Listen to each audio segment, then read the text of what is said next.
एडॉर्ड physics द्वारा प्रस्तुत atomic physics के वीडियो लेक्चर सीरीज में आप सभी का बहुत बहुत स्वागत है।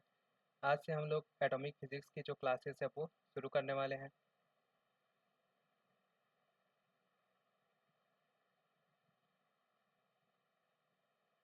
एटॉमिक फिजिक्स, ठीक है। और ये जो है ये मेरा हैंड रिटन नोट्स है, ठीक है।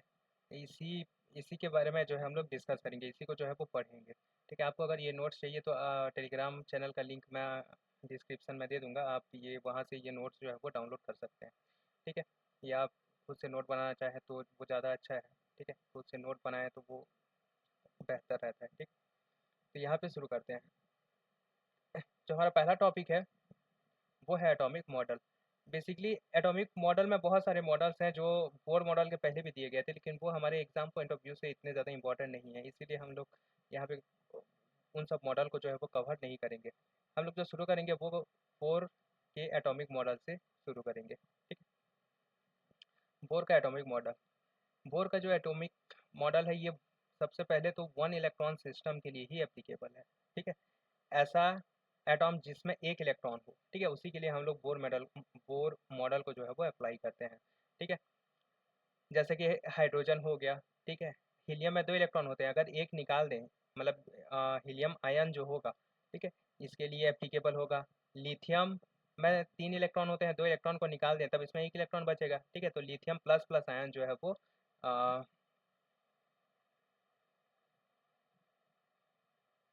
मतलब लिथियम प्लस प्लस आयन के लिए हमारा बोर का जो मॉडल है वो क्या होगा, एप्लीकेबल होगा,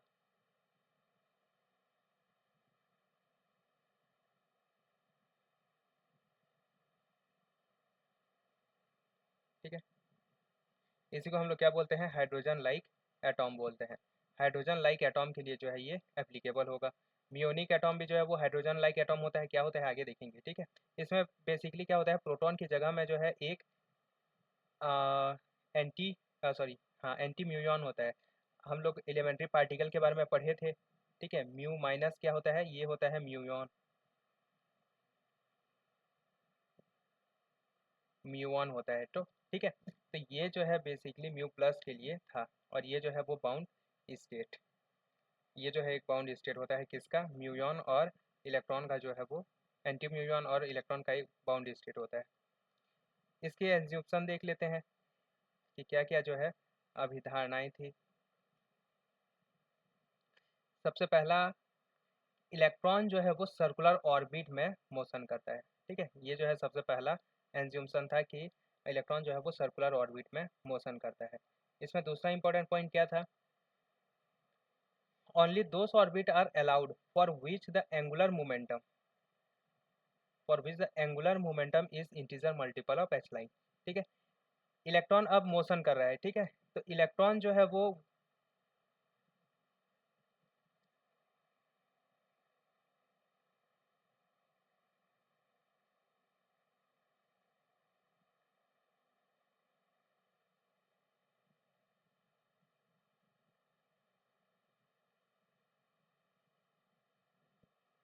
ठीक है,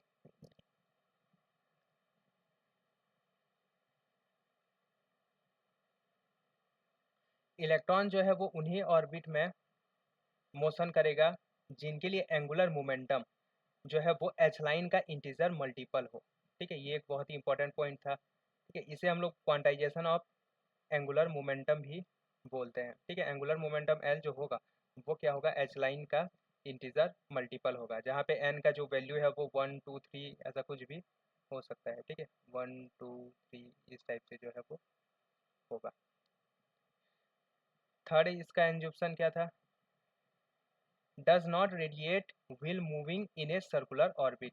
देखो जब भी क्या बोलते हैं, चार्ज पार्टिकल मोशन करता है, खासकर तब जब वो उसका एक्सेलरेटेड मोशन हो, तब वो हमेशा जो है वो रेडिएशन इमिट करता है, ठीक है। और लेकिन बोर्ड ने ये माना कि ये जब इलेक्ट्रॉन सर्कुलर मोशन करता है तब ये जो है क्या बोलना चाहिए, रेडिएशन इमिट नहीं करता। ये रेडिएशन इमिट क्यों नहीं करता इसको एक्सप्लेन नहीं कर पाए थे, बस उन्होंने ये बताया था कि ये जो है रेडिएशन जो है वो इमिट नहीं करता, ठीक है। इसे बाद में जो है वो डी ब्रॉगली ने बताया था, आगे देखेंगे कि डी ब्रॉगली ने जो है इसे कैसे एक्सप्लेन किया था कि ये क्यों जो है वो रेडिएशन इमिट नहीं करता।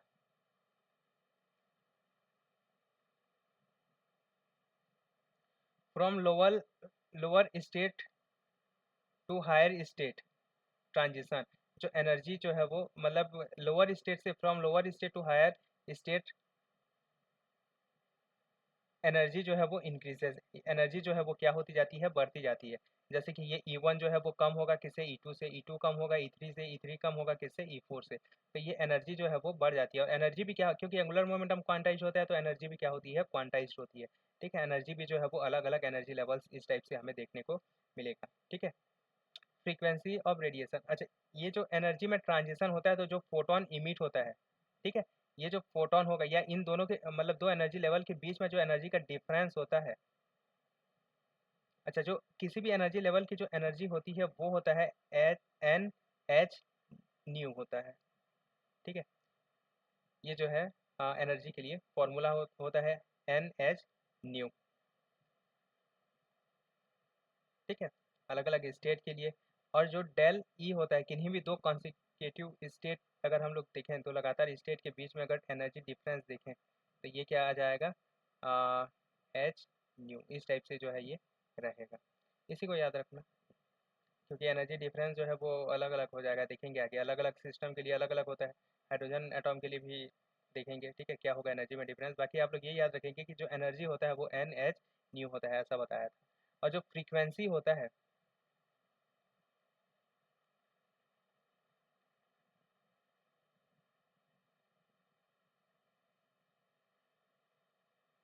फ्रीक्वेंसी क्या हो जाएगा,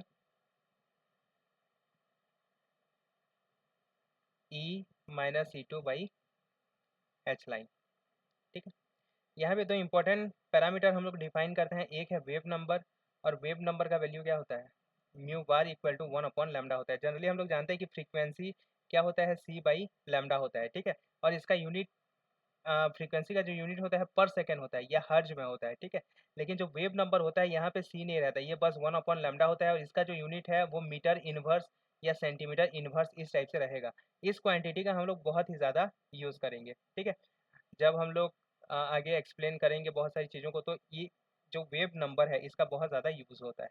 ठीक है, एटॉमिक फिजिक्स में। तो ये वेव नंबर याद रखें कि ये क्या होता है, लैम्डा का जो है वो इन्वर्स, तरंग दैर्ध्य का जो है वो इन्वर्स होता है।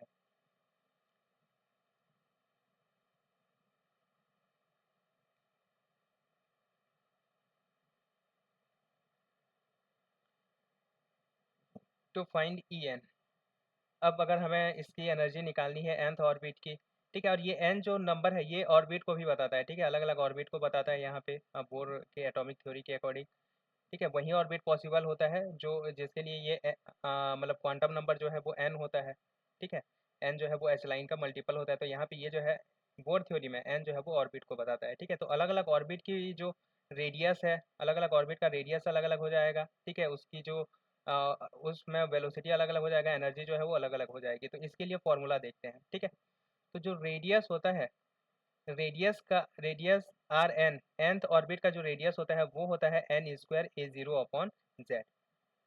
ठीक है, जहाँ पे इसका वैल्यू क्या है, a0 को हम लोग बोलते हैं बोर रेडियस बोलते हैं, और इसका वैल्यू क्या होता है 4πε0/e² h line square by m। ठीक है, ये जो है a0 का वैल्यू होता है, आप लोग याद रखेंगे।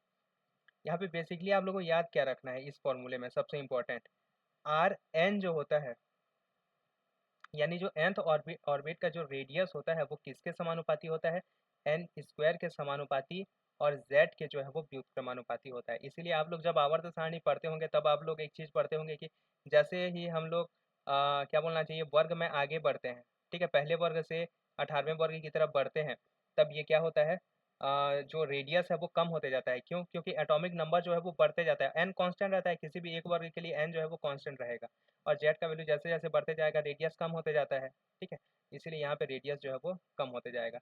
तो ये जो रेडियस होता है वो जेड के व्युत्क्रमानुपाती होता है। जबकि आप आवर्त सारणी में पढ़े होंगे कि जैसे हम लोग ऊपर से नीचे जाते हैं, वर्ग में जब आगे बढ़ते हैं, ठीक है, तब क्या होता है, जो रेडियस है वो बढ़ते जाता है। क्यों, क्योंकि एन का वैल्यू अब बढ़ेगा। ठीक है, जेड तो बढ़ेगा, इसके लिए कम होगा, लेकिन एन का वैल्यू भी साथ ही साथ बढ़ते जाएगा, इसीलिए जो रेडियस है वो क्या होते जाता है, बढ़ते जाता है। तो जो nth ऑर्बिट का जो रेडियस होगा वो n² के समानुपाती और जेड के व्युत्क्रमानुपाती होगा, ये याद रखेंगे। और इसका पूरा वैल्यू जो है वो याद रखना है, तो n² A0/Z, और A0 का वैल्यू क्या होगा 4πε0 E square H line square by m।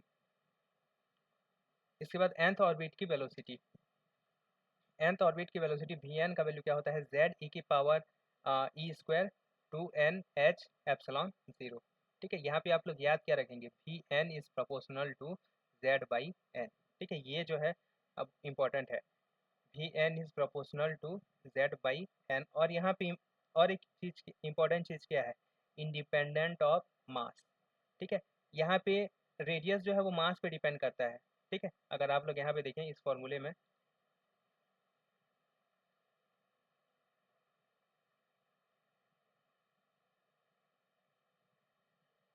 यहाँ पे अगर आप इस फॉर्मूले में देखें तो ये क्या बोलना चाहिए आपको,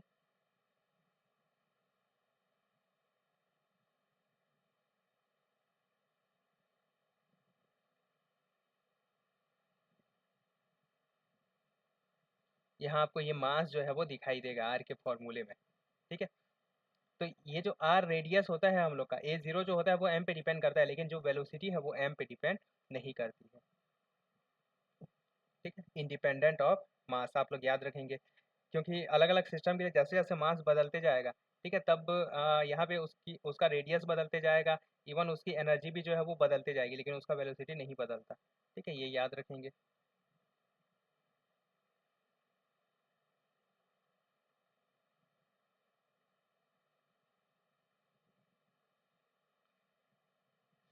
इसके बाद नेक्स्ट आता है एनर्जी।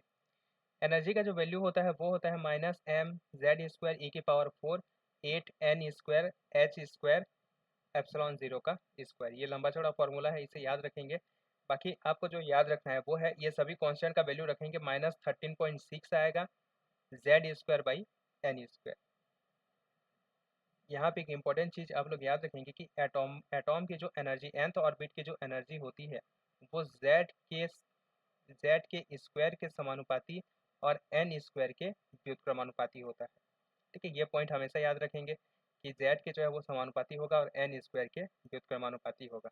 ठीक है, यहाँ पे n के अलग अलग, जैसे हम लोग हाइड्रोजन एटम के लिए बात करें तो Z का वैल्यू क्या आ जाएगा 1 आ जाएगा। ठीक है, इसीलिए हम लोग हाइड्रोजन एटम का जो एनर्जी है वो क्या बोलते हैं -13.6/n² बोलते हैं। ठीक है,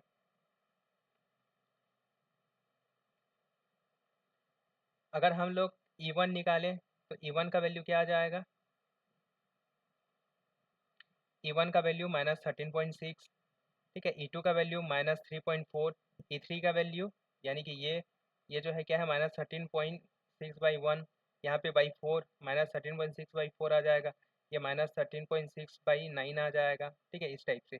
तो ये जो है हाइड्रोजन एटॉम के अलग अलग एनर्जी लेवल की जो है वो कुछ एनर्जी है। ठीक है, ये E1 है, E2 ये ग्राउंड स्टेट है, ये फर्स्ट एक्साइटेड स्टेट, ये सेकेंड एक्साइटेड स्टेट। इसके बाद यहाँ पे एक वर्ड आता है बाइंडिंग एनर्जी। देखो यहाँ पे ना कुछ अलग अलग वर्ड आएंगे, जैसे बाइंडिंग एनर्जी आ गया।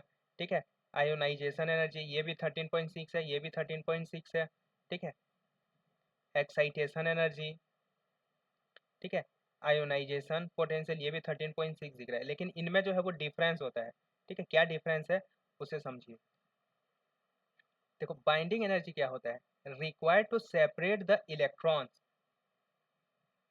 Separate the nucleus and electrons, इसे हम लोग बोलते हैं बाइंडिंग एनर्जी।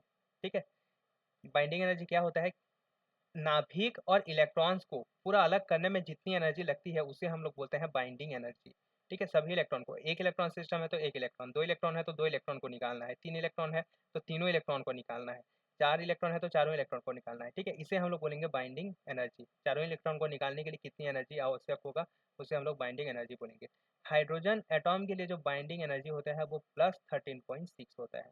ठीक है, आप लोग याद रखेंगे कि अगर हम लोग को इलेक्ट्रॉन निकालना है तो +13.6 एनर्जी जो है वो देना होगा। ठीक है, हाइड्रोजन एटॉम को, तब वो इलेक्ट्रॉन जो है हमारा निकल जाएगा। ठीक है, ये होता है बाइंडिंग एनर्जी। उसके बाद आता है आयोनाइजेशन एनर्जी। आयोनाइजेशन एनर्जी क्या होता है, फ्रॉम एटॉम टू आयन, किसी एटॉम को अगर हम लोग को आयन बनाना है, ठीक है, तब कितनी एनर्जी लगेगी। जैसे हाइड्रोजन एटॉम के लिए एक ही इलेक्ट्रॉन है, ठीक है, तो इसे प्लस आयन बनाने के लिए हमें कितनी एनर्जी लगेगी 13.6 इलेक्ट्रॉन वोल्ट एनर्जी जो है वो लगेगी। लेकिन अगर हीलियम एटॉम होता, ठीक है, हीलियम में कितने इलेक्ट्रॉन होते हैं? 2 इलेक्ट्रॉन होते हैं। तब इसे हम लोग 2 तरह से बना सकते हैं। एक तो इसका क्या आ जाएगा, He प्लस आ जाएगा, ठीक है, या फिर क्या आ जाएगा, यहाँ 2 इलेक्ट्रॉन को निकालें तो He प्लस प्लस आ जाएगा। इसे हम लोग बोलते हैं फर्स्ट आयोनाइजेशन एनर्जी, इसे हम लोग बोलते हैं सेकेंड आयोनाइजेशन एनर्जी, ठीक है। तो ये जो वैल्यू है वो अलग अलग होता है। अब जैसे यहाँ पे 2 इलेक्ट्रॉन है तो दोनों इलेक्ट्रॉन को निकालने पर, ठीक है, दोनों इलेक्ट्रॉन को निकालने के लिए जो एनर्जी आवश्यक होगी उसी को हम लोग क्या बोलेंगे, बाइंडिंग एनर्जी। लेकिन आयोनाइजेशन एनर्जी अलग अलग होता है। एक इलेक्ट्रॉन निकालने के लिए पहला इलेक्ट्रॉन निकालने के लिए first ionisation energy, second electron निकालना है सेकेंड आयोनाइजेशन एनर्जी, तीसरा इलेक्ट्रॉन निकालना है थर्ड आयोनाइजेशन एनर्जी। किसी और एटॉम के लिए, हीलियम में तो 2 ही इलेक्ट्रॉन होते हैं। तो ये होता है आयोनाइजेशन एनर्जी। इसके बाद आता है एक्साइटेशन एनर्जी। एक्साइटेशन एनर्जी क्या होता है? वह एनर्जी जिससे इलेक्ट्रॉन जो है वो एक स्टेट से अपने किसी एक्साइटेड स्टेट में जो है वो चला जाए, इसे हम लोग बोलेंगे एक्साइटेशन एनर्जी। टू एक्साइट जो इलेक्ट्रॉन, ठीक है, from one state to another state. Del E का वैल्यू क्या होता है, E2 माइनस E1। E1 से ट्रांजिशन होगा कहाँ, E2 में, ठीक है। ये किसके लिए है, यहाँ जो ट्रांजिशन है वो कहाँ हो रहा है, E1 से ट्रांजिशन हो रहा है E2 में। तो जो डेल ई का वैल्यू होगा वो क्या होगा, E2 माइनस E1 होगा। हाइड्रोजन एटॉम के लिए ग्राउंड स्टेट से अगर एक्साइटेड स्टेट में जाना है तब कितना एनर्जी आवश्यक होगा, E2 का वैल्यू होता है 3.4 इलेक्ट्रॉन वोल्ट, और ये ई का वैल्यू होता है 13.6 इलेक्ट्रॉन वोल्ट। और इसमें ये माइनस जो है, माइनस और माइनस प्लस हो जाएगा, ठीक है। तो यहाँ पे ये क्या आ जाएगा, 10.2 इलेक्ट्रॉन वोल्ट, ठीक है। इस टाइप से इसे हम लोग बोलते हैं एक्साइटेशन एनर्जी।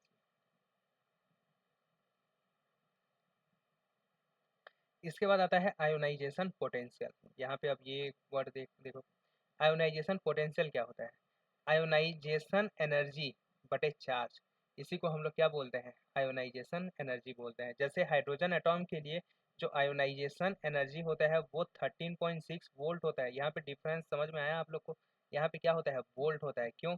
क्योंकि देखो इसका जो आयोनाइजेशन एनर्जी है, आयोनाइजेशन एनर्जी क्या हो जाएगा, 13.6 इलेक्ट्रॉन वोल्ट बटे इलेक्ट्रॉन, ये इलेक्ट्रॉन और ये इलेक्ट्रॉन कैंसल आउट हो जाएगा, ठीक है। ये ये इलेक्ट्रॉन वोल्ट का जो यूनिट होता है, ठीक है, जूल से हम लोग इसे कन्वर्ट करते हैं, ठीक है।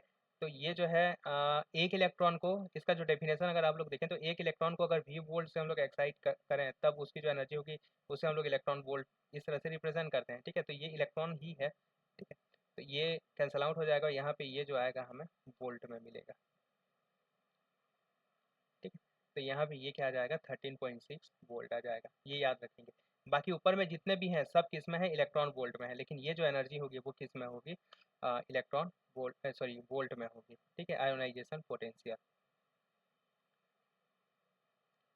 इन absorption spectrum we have Lyman series only.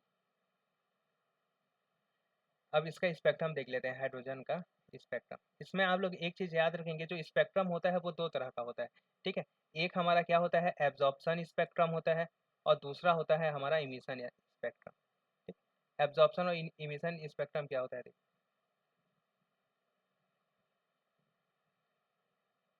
यहाँ पे हमारे पास 2 एनर्जी स्टेट, ठीक है।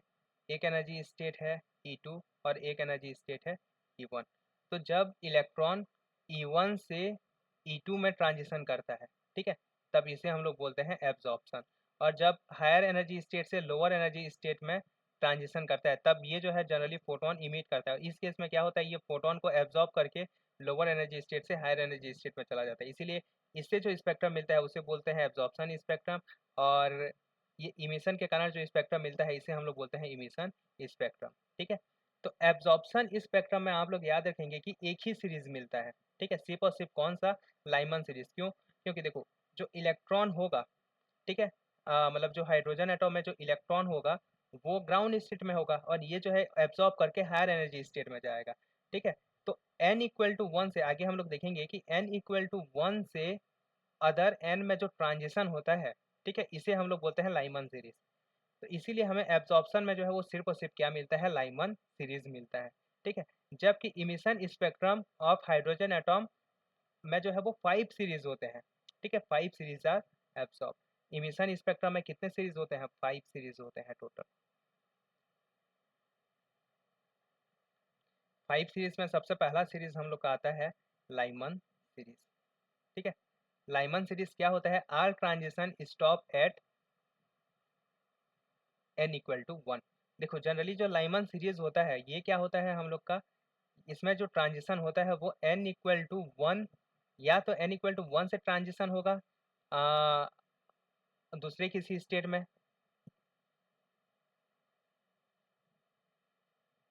ठीक है, या फिर क्या होगा एन अदर एन से जो है पहले स्टेट में ट्रांजिशन होगा। और इसके लिए जो स्पेक्ट्रम हमें मिलेगा इसी को हम लोग क्या बोलेंगे? लाइमन सीरीज बोलेंगे। ठीक है, तो लाइमन सीरीज 1 से n में जो है वो ट्रांजिशन को हम लोग डिनोट करते हैं, इसीलिए हमें जो है वो एब्जॉर्प्शन में सिर्फ और सिर्फ लाइमन सीरीज ही मिलता है। Are transition stop at n equal to 1, लेकिन जब हम लोग इमिशन के लिए देखते हैं तो सभी जो ट्रांजिशन है वो कहाँ खत्म होंगे?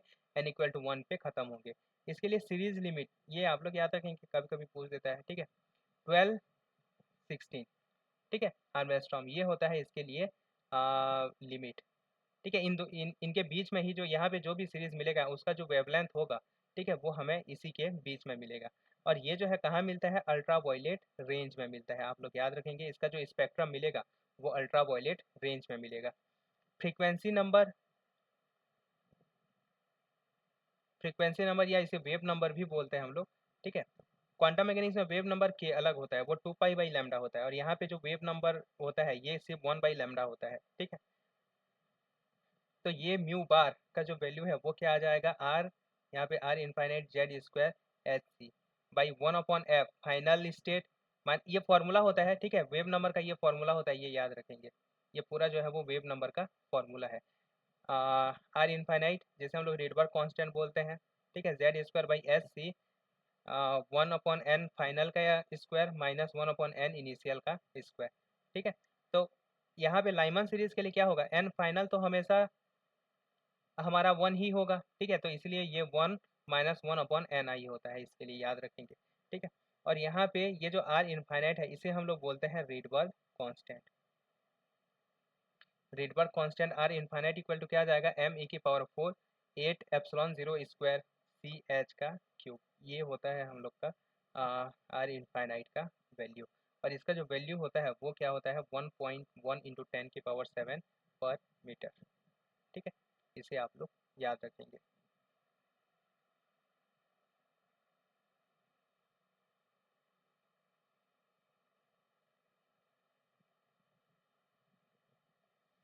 अल्फा लाइन, अब इसके बाद इसका जो पहला क्या बोलना चाहिए, लाइन होता है इसे अल्फा लाइन बोलते हैं। उसके बाद बीटा लाइन, गामा लाइन। तो अल्फा लाइन है लॉन्गेस्ट वेवलेंथ। तो जो अल्फा लाइन होता है यानी जो सबसे पहला लाइन होता है उसका जो वेवलेंथ होता है सबसे अधिक होता है। ठीक है, और ये वेवलेंथ हम लोग निकालते कैसे हैं? वेवलेंथ के लिए आप लोग याद रखें, अगर किसी भी एनर्जी लेवल के बीच में अगर डिफरेंस हम लोग को पता है किसमें? इलेक्ट्रॉन वोल्ट में। डेल ई का वैल्यू अगर हमें इलेक्ट्रॉन वोल्ट में दिया गया है, ठीक है, तब जो तरंग दैर्ध्य आएगा वो किस में आएगा? आर्मस्ट्रॉन्ग में आएगा। उसकी वैल्यू कितना होगा? लगभग लगभग 12,400 बाई डेल ई एमस्ट्रॉन्ग। ठीक है, ये जो है वेवलेंथ के लिए फॉर्मूला है।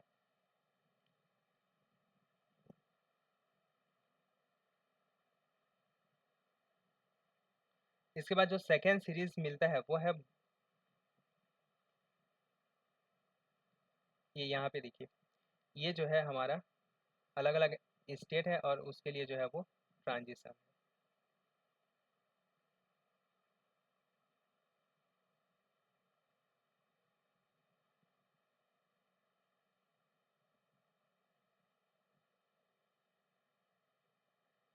यहाँ पे ये आपको दिखाई दे रहा होगा, ये होता है energy level n equal to 1।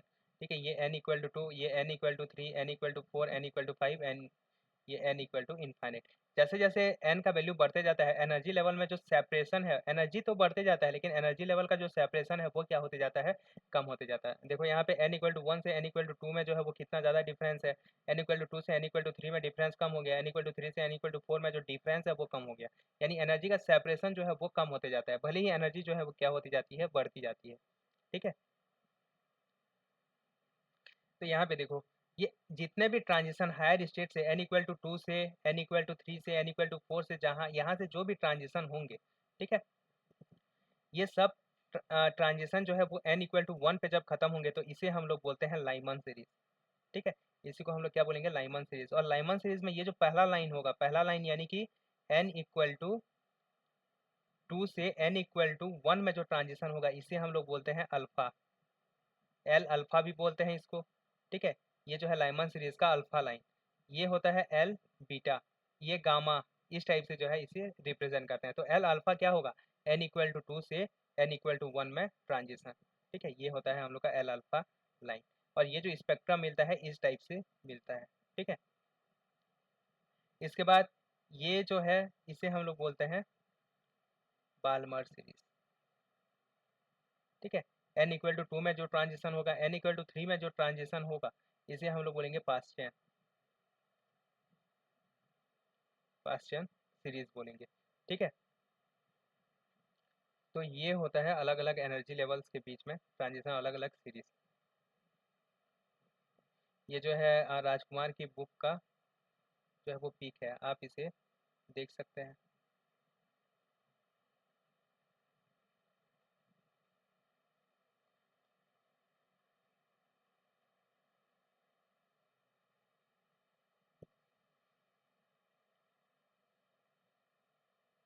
All transition stop at n = 2।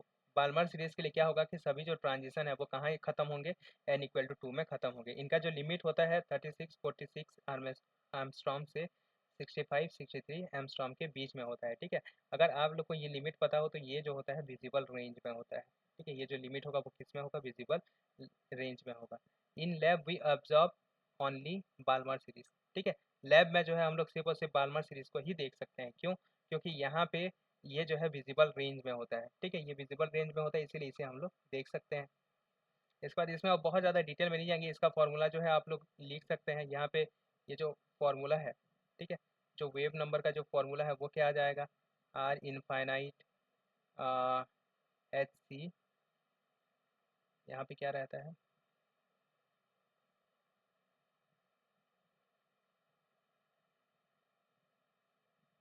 z²।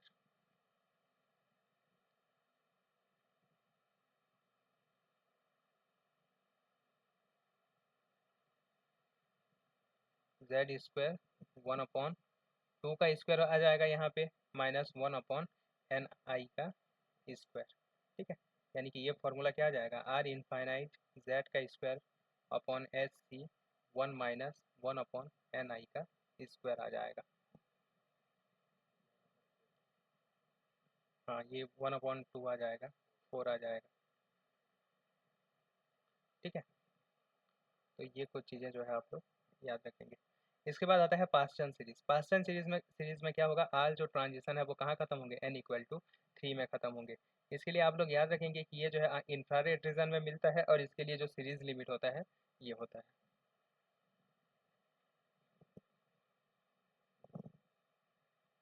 इसके बाद आता है ब्रैकेट। जो ब्रैकेट सीरीज होता है ये आल transition stop at n = 4, n = 4 में जो है वो खत्म होता है। और ये जो है ये इंफ्रारेड रीजन में रहता है। ये दो चीज़ें आप लोग याद रखेंगे। इसके बाद आता है फुंड या फंड सीरीज। फंड सीरीज में क्या होता है, आल जो ट्रांजिशन स्टॉप एट n = 5। ठीक है, ये भी जो है हमें इंफ्रारेड रीजन में मिलता है।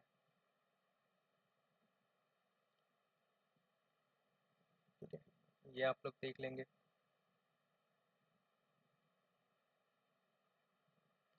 इसके बाद फ्रीक्वेंसी ऑफ ट्रांजिशन, ये जो ट्रांजिशन होगा उसके लिए फ्रीक्वेंसी क्या हो जाएगा, E2 - E1/h, पहले भी पढ़े थे इसको। ठीक है, अब फ्रीक्वेंसी ऑफ रिवॉल्यूशन और जो घूमने की, ये हाइड्रोजन एटॉम का ही प्रॉपर्टी में है। ठीक है, कि जो फ्रीक्वेंसी होगा घूमने का, जो फ्रीक्वेंसी होगा वो क्या हो जाएगा, Vn/2Rn हो जाएगा। ठीक है, Vn/2Rn।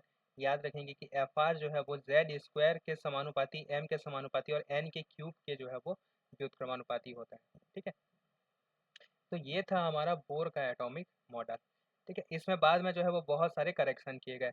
इसमें से सबसे पहला और इम्पोर्टेंट करेक्शन आता है फाइनाइट न्यूक्लियर मास करेक्शन। देखो, जो बोर का एटॉमिक थ्योरी था उसमें ये माना गया था कि जो न्यूक्लियस का मास होता है वो बहुत ही ज़्यादा होता है। ठीक है। और इसीलिए हम लोग ये मानते हैं कि एटॉम का जो पूरा मास है वो सिर्फ और सिर्फ न्यूक्लियस का मास है, इसलिए वहाँ पे जो है वो सिर्फ और सिर्फ न्यूक्लियस का ही मास जो है वो कंसिडर किया जाता था। लेकिन बाद में ये पाया गया कि दो बॉडी सिस्टम के लिए, ठीक है, हाइड्रोजन एटॉम जो है वो एक टू बॉडी सिस्टम है, और टू बॉडी सिस्टम के लिए हम लोग क्या करते हैं, रिड्यूस मास के कॉन्सेप्ट का यूज़ करते हैं। अगर आपको याद होगा कल ही हम लोग जो है वो समानित द्रव्यमान के बारे में पढ़े थे, ठीक है, समानित द्रव्यमान। अगर टू बॉडी सिस्टम है तब उसके लिए जो है वो समानित द्रव्यमान का कॉन्सेप्ट लाया गया। तो समानित द्रव्यमान जो है हम लोग लिखते हैं यहाँ पे। सबसे पहला करेक्शन जो था वो फाइनाइट मास का करेक्शन था, फाइनाइट न्यूक्लियर मास। सबसे पहले यही माना जाता था कि न्यूक्लियर मास जो है वो बहुत अधिक होता है, इसीलिए पूरा जो मास है वो न्यूक्लियर का ही मास होता है। लेकिन बाद में इसमें करेक्शन किया गया, और समानित जो मास है, समानित द्रव्यमान जो है हमारा, ठीक है, रिड्यूस मास, उसका कॉन्सेप्ट जो है यहाँ पे इंट्रोड्यूस किया गया। और इसका जो वैल्यू होता है वो क्या होता है, mass of nucleus into mass of electron, और mass of nucleus plus mass of electron. ये लगभग लगभग जो है वो मास ऑफ इलेक्ट्रॉन के बराबर ही होता है, ठीक है। और इसके बाद जो है इसमें ये सब करेक्शन हम लोग को देखने को मिलता है। रिडबर्ग कांस्टेंट का वैल्यू जो है वो क्या बोलते हैं, उसमें करेक्शन होता है, ठीक है। और करेक्शन जो है एनर्जी में भी करेक्शन होता है, तो ये करेक्शन जो है वो क्या होता है, म्यू बाई एम ई हो जाता है, ठीक है। पहले जो वैल्यू था उसमें म्यू बाई एम ई आ जाएगा। एनर्जी में करेक्शन को आप लोग याद रखेंगे, ठीक है। और आगे ना, आगे हम लोग ये पॉजिट्रोनियम आयन, अलग अलग आयन के बारे में पढ़ेंगे, तब वहाँ भी एनर्जी जब हम लोग को निकालना होगा, बस यही जो है हम लोग करेक्शन करेंगे, ठीक है। इसके बाद आता है पॉजिट्रोनियम एटॉम आता है।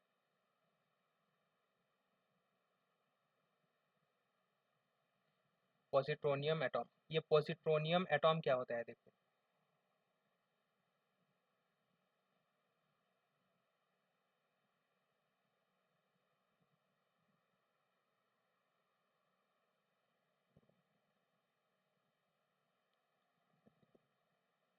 पॉजिट्रोनियम एटॉम, न्यूक्लियस और पॉजिट्रॉन। यहाँ पे क्या होगा, नाभिक में जो है एक पॉजिट्रॉन होगा, ठीक है। न्यूक्लियस, न्यूक्लियस में जो है वो न्यूक्लियस की जगह में यहाँ पे क्या होगा, पॉजिट्रॉन होगा, ठीक है। ये आप लोग याद रखेंगे। इसके बाद इलेक्ट्रॉन की जगह में इलेक्ट्रॉन ही रहेगा, इसे हम लोग बोलते हैं पॉजिट्रोनियम आयन बोलते हैं। इसके लिए जो रिड्यूस मास क्या आ जाएगा, एम ई बाई टू आ जाएगा, तब यहाँ पे जो है ये करेक्शन हो जाएगा, ठीक है। एनर्जी जो है वो पहली वाली एनर्जी का जो है, हाइड्रोजन एटॉम की एनर्जी का जो है वो आधा हो जाएगा, ठीक है। एन इक्वल टू वन के लिए अगर हम लोग देखें तो ये जो है हाइड्रोजन एटॉम की एनर्जी का जो है वो आधा हो जाएगा, किसके लिए, पॉजिट्रोनियम एटॉम के लिए। इससे रिलेटेड क्वेश्चन जो है वो पूछता है, ठीक है, कि एनर्जी जो है वो किस तरह से चेंज हो जाती है। तो पॉजिट्रोनियम एटॉम के लिए आप लोग याद रखेंगे कि जो एनर्जी है वो हाइड्रोजन एटॉम का आधा हो जाता है, ठीक है। इसका जो रेडियस है, रेडियस क्या हो जाएगा, रेडियस दोगुना हो जाएगा। यहाँ पे जो भी फैक्टर आएगा, ठीक है, एम ई के साथ जो भी फैक्टर आएगा उतना गुना हो जाएगा, ठीक है। ये जो पहला रेडियस है वो 2r0 हो जाएगा, रेडियस जो है वो बढ़ जाएगा, क्योंकि स्पीड जो है वो इंडिपेंडेंट ऑफ मास होता है, मास पे डिपेंड नहीं करता, इसलिए स्पीड जो है वो चेंज नहीं होगा, ये याद रखेंगे। उसके बाद आता है म्यूनिक एटॉम। म्यूनिक एटॉम में क्या होता है, जो electron is replaced by mu, ठीक है। यहाँ पे क्या होगा, प्रोटॉन होगा, ठीक है, और इलेक्ट्रॉन की जगह म्यू हो जाएगा, ठीक है। तो इसे हम लोग म्यूनिक एटॉम भी बोलते हैं। और एक म्यूनिक एटॉम भी होता है, ठीक है। तो ये यहाँ पे क्या आ जाएगा देखो, ये इस टाइप से जो है हमें देखने को मिलेगा, और इसका जो एनर्जी है वो ये आ जाएगा।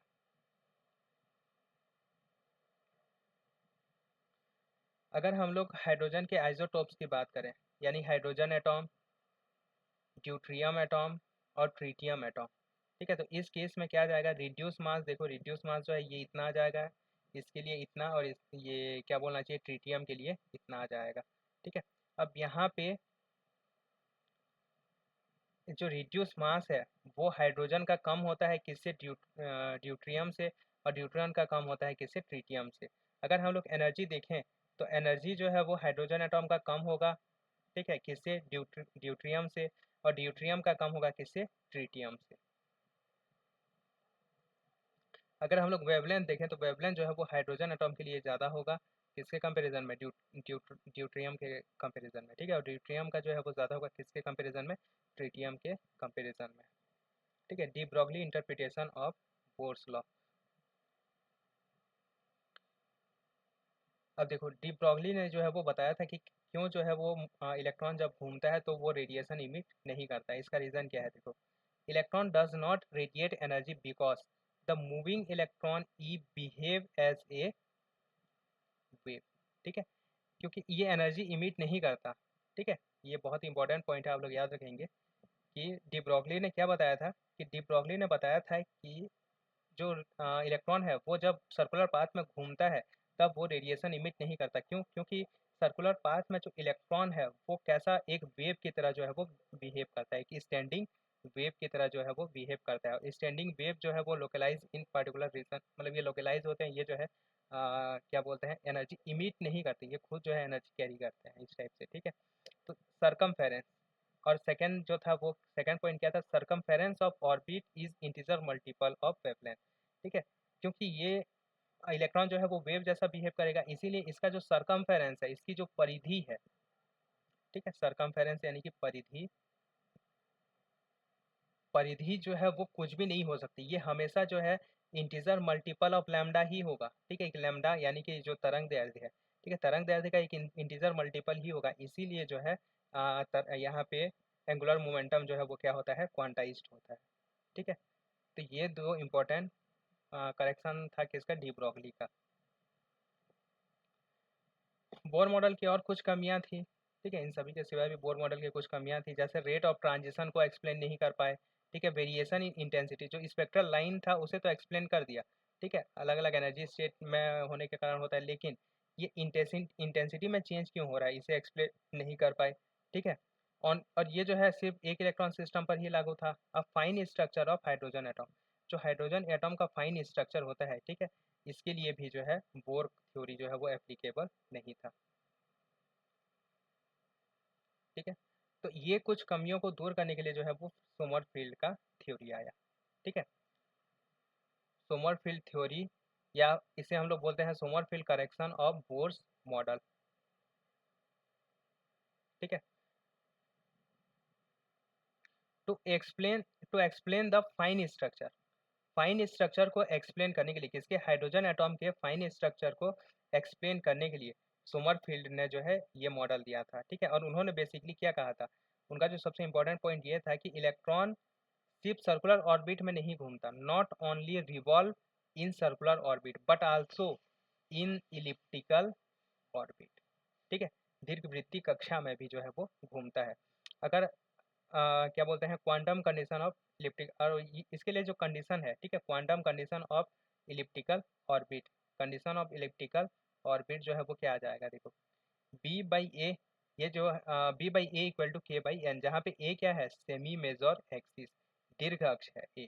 ठीक है, जो दीर्घ वृत्त है उसका क्या होगा, दीर्घ अक्ष होगा। और बी क्या होगा, सेमी माइनर एक्सिस। और के क्या होगा, एजीम्यूथल क्वांटम नंबर। और एन को हम लोग बोलते हैं प्रिंसिपल क्वांटम नंबर बोलते हैं। और यहाँ पे इनमें रिलेशन क्या होता है, एन इक्वल टू होता है एन आर प्लस के,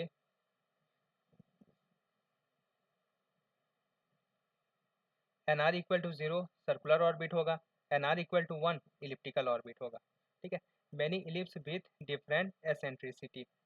और यहाँ पे एक चीज़ आप लोग याद रखेंगे, एन आर, देखो एन की किसी वैल्यू के लिए एन आर का जो वैल्यू है वो चेंज हो सकता है। ठीक है, एन आर का वैल्यू 0 होगा सर्कुलर ऑर्बिट के लिए, और एन आर का वैल्यू जो है वो 0 नहीं होगा किसके लिए, ग्रेटर देन इक्वल टू है ये। ठीक है, ये जो है ग्रेटर देन इक्वल टू होगा इलिप्टिकल ऑर्बिट के लिए। अगर n r is not equal to 0, यहाँ पे ये मैं इसे अलग से लिख देता हूँ, अगर n r is not equal to 0 है तब वो ऑर्बिट जो होगा वो इलिप्टिकल ऑर्बिट होगा। ठीक है,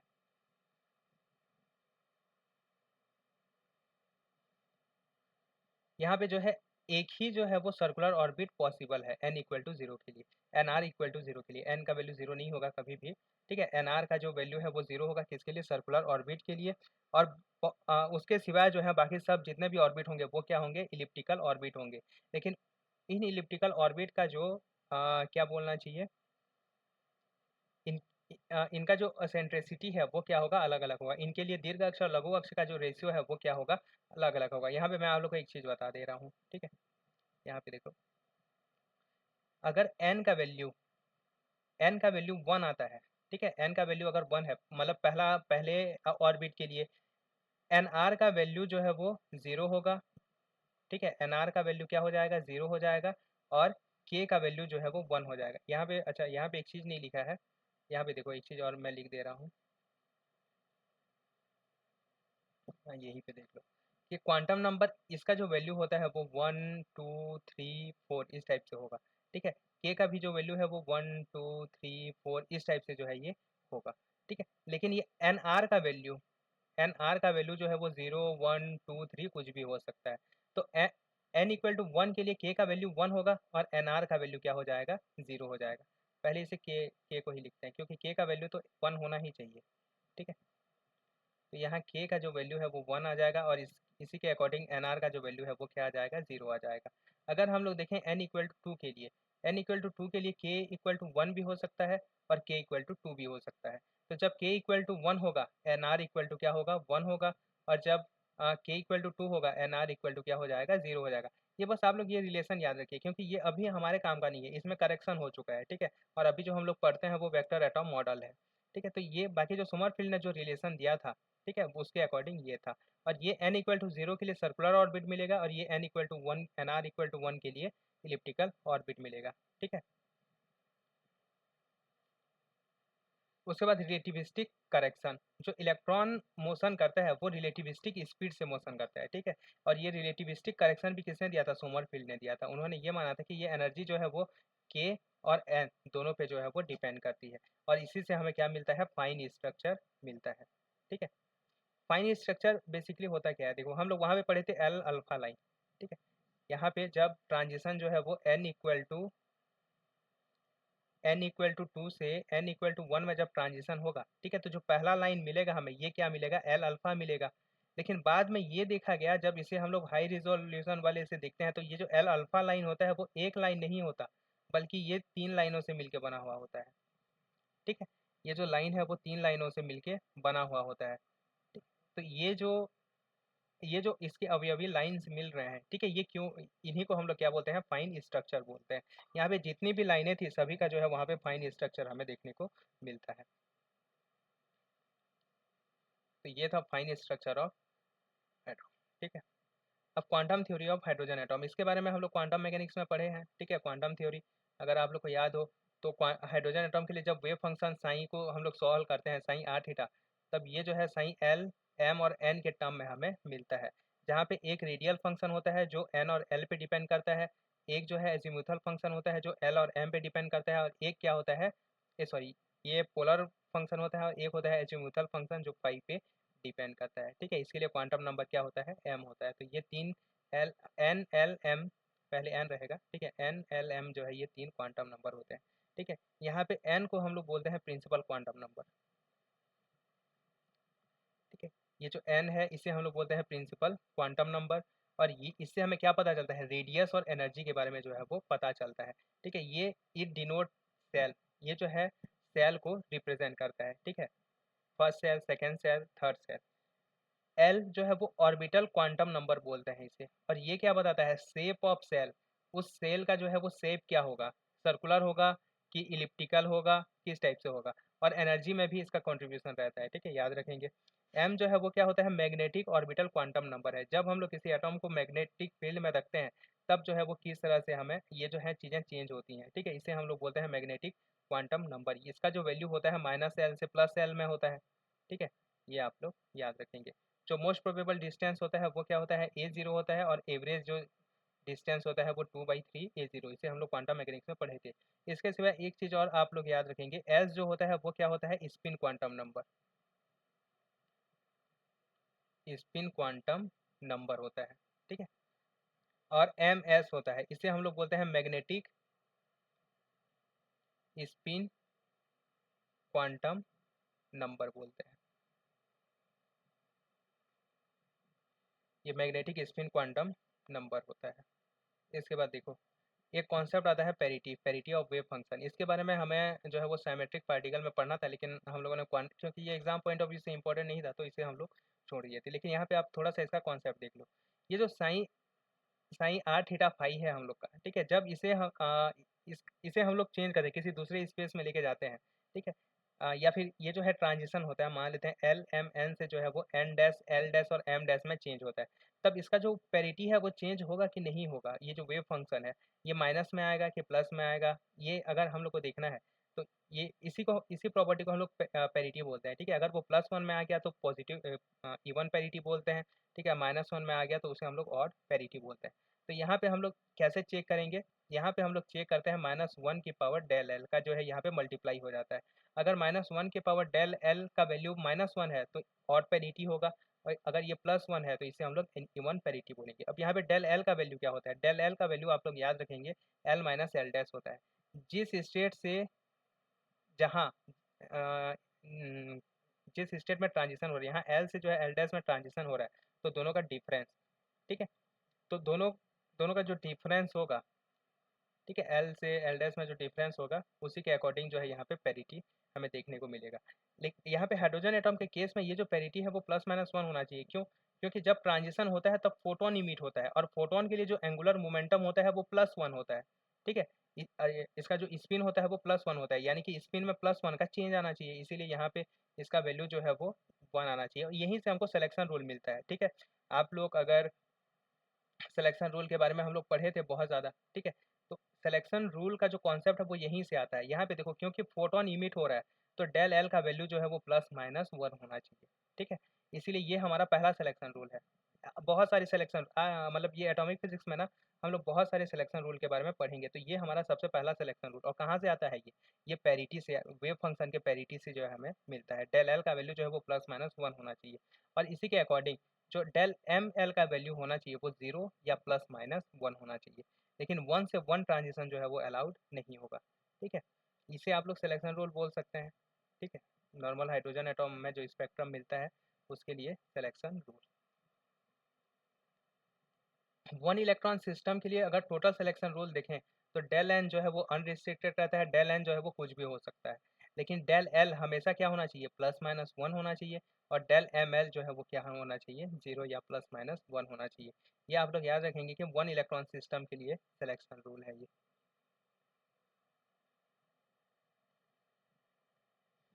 उसके बाद concept of orbital angular momentum है ये, concept of orbital angular momentum. ठीक है, इलेक्ट्रॉन क्या करता है, इलेक्ट्रॉन जो है अपनी कक्षा के चारों ओर घूमता है। ठीक है, तो इसी कारण इसका क्या होता है, एक ऑर्बिटल एंगुलर मोमेंटम भी होता है। ठीक है, बोर थ्योरी के अकॉर्डिंग ये जो ऑर्बिटल एंगुलर मोमेंटम था वो क्या था, एल जो है वो एन एच लाइन का जो है वो इंटीजर मल्टीपल होना चाहिए था, लेकिन क्वांटम थ्योरी में अगर आप लोग को याद हो तो वेक्टर एल, ठीक है, वेक्टर एल का जो वैल्यू है वो हम लोग क्या पढ़े थे, √L L+1 एच लाइन। ठीक है, बेसिकली ये इसे हम लोग कैसे पढ़े थे कि जो एल स्क्वायर होता है हम लोग का, एल स्क्वायर को अगर हम लोग एल एम में ऑपरेट करते हैं तब इसका वैल्यू क्या आता है, एल L+1 एच लाइन का स्क्वायर पढ़े थे। ठीक है, एल एम, और यही जो है इसका एक्सपेक्टेशन वैल्यू हो जाता है। तो इसीलिए यहाँ पे ये एल का जो वैल्यू है वो क्या लिखा गया है, √L L+1 एच लाइन। और एल जेड के बारे में पढ़े थे, एल जेड का वैल्यू जो होता है वो ML एच लाइन होता है।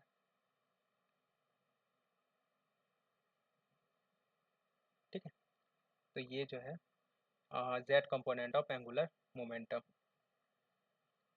एल जेड का जो वैल्यू होता है वो होता है L cos theta, mod L cos theta होता है। कॉस थीटा का जो वैल्यू है वो L Z upon mod of L हो जाएगा, या M L upon √L L+1 हो जाएगा। इसे हम लोग बोलते हैं स्पेस क्वांटाइजेशन।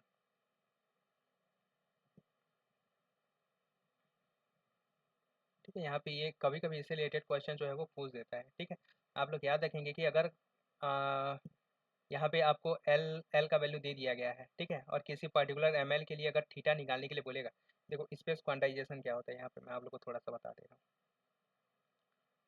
ये मान लेते हैं कि हमारा जो है वो जेड डायरेक्शन है, इस डायरेक्शन में जो है वो मैग्नेटिक फील्ड है।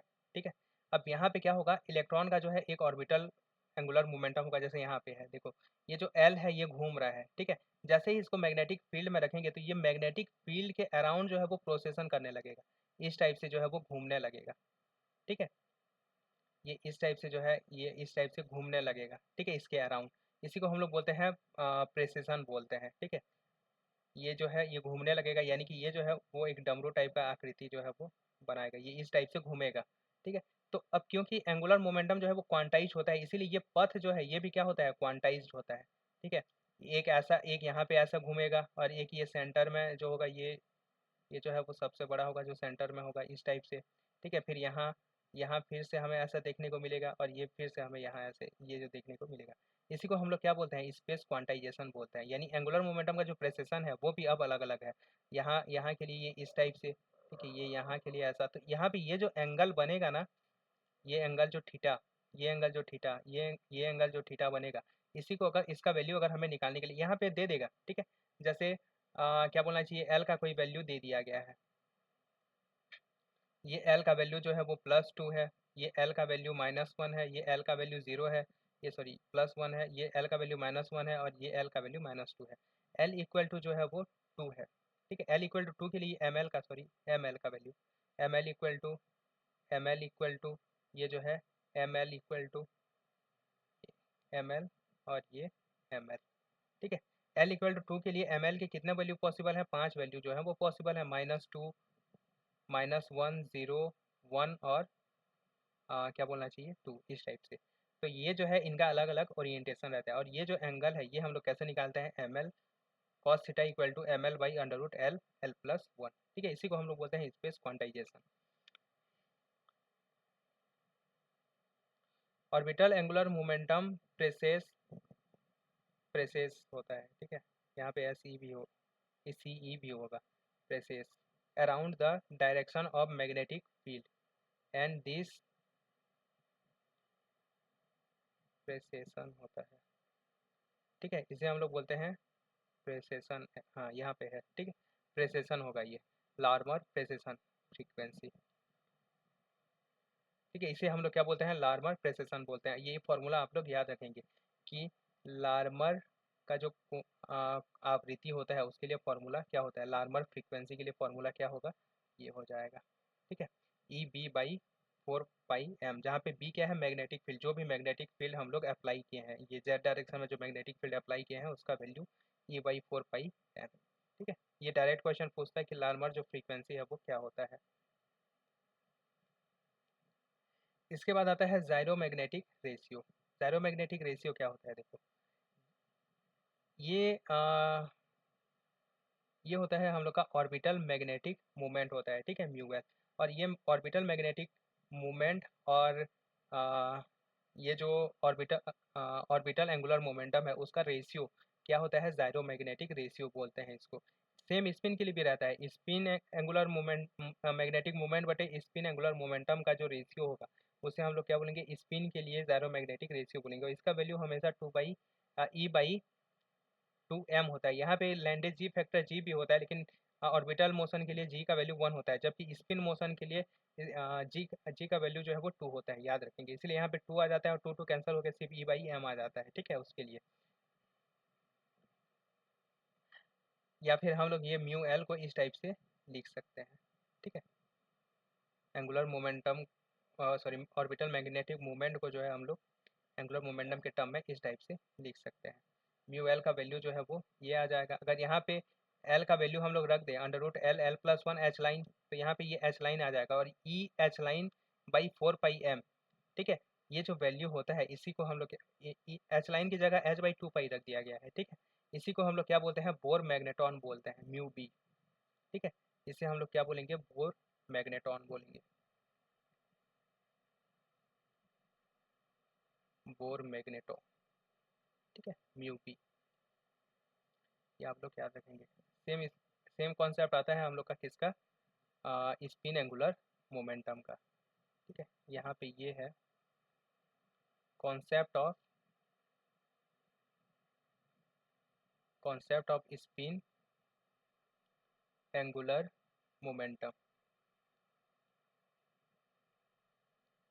स्पिन एंगुलर मोमेंटम का कॉन्सेप्ट देखो, Sommerfeld quantum theory of elliptical orbit with relativistic correction was able to explain the fine structure. Fine structure को तो एक्सप्लेन कर पा रहा था, but but not able to explain the structure of alkali atoms. लेकिन alkali atoms और जो बाकी एटॉम्स हैं, ठीक है, जो हाइड्रोजन लाइक नहीं है, ठीक है, उन एटॉम के स्पेक्ट्रम को जो है वो एक्सप्लेन नहीं कर पा रहा था। एनालोमस जीवन इफेक्ट को भी जो है वो एक्सप्लेन नहीं कर पा रहा था। इसीलिए जो है वो क्या, कौन सा कॉन्सेप्ट आया, स्पिन का कॉन्सेप्ट आया। ठीक है, स्पिन का जो कॉन्सेप्ट है वो किसने दिया था, गॉडस्मिथ और अलेन बेक ने। ठीक है, इन्होंने जो है वो स्पिन का जो है वो कॉन्सेप्ट दिया था। लेकिन स्पिन का जो एग्जिस्टेंस है वो प्रूव किसने किया था, स्टर्न और गार्लेच ने। अगर आप लोग को याद होगा, स्टर्न गार्लेच एक्सपेरिमेंट के बारे में हम लोग पढ़े हैं। ठीक है, स्टर्न गार्लेच एक्सपेरिमेंट से जो है वो स्पिन का एग्जिस्टेंस जो है वो प्रूव हुआ था। लेकिन इसका कॉन्सेप्ट किसने दिया था, आप लोग याद रखेंगे, गॉडस्मिथ और एलन बेक ने। ठीक है, इसके अकॉर्डिंग ये जो है हम लोग का स्पिन एंगुलर मोमेंटम होता है सेम एंगुलर मोमेंटम जैसा under root s plus one h line, और एस जेड का वैल्यू जो होता है वो एम एस एच लाइन होता है। एस का वैल्यू हाफ है तो एम एस का value plus half minus half होता है इलेक्ट्रॉन के लिए। ठीक है, ज़ेरो मैग्नेटिक रेशियो यहाँ पे इसके लिए जो ज़ेरो मैग्नेटिक रेशियो है इसे हम लोग 2E/2m लिखेंगे। 2 कैंसिल हो जाता है, यहाँ पे E/m भी जो है कई बार इसे लिखा जाता है। एक्चुअली यहाँ पे ये जो फॉर्मूला होता है ना, यहाँ पे ज़ेरो मैग्नेटिक रेशियो जी लिखा होता है। ठीक है, तो स्पिन इलेक्ट्रॉन के लिए जो है ये 2 होता है और ऑर्बिटल मोमेंटम के लिए 1 होता है। जी लैंडे जी फैक्टर बोलते हैं इसको स्पिन के लिए। ठीक है, इसका जो वैल्यू है ये इस टाइप से लिख सकते हैं।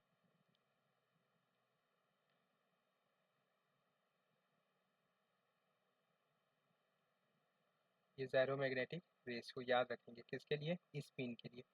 ठीक है, इससे रिलेटेड क्वेश्चन ना पूछता है। और इसके बाद इसका वैल्यू, ठीक है, ये आ जाएगा अंडर रूट 3 म्यू।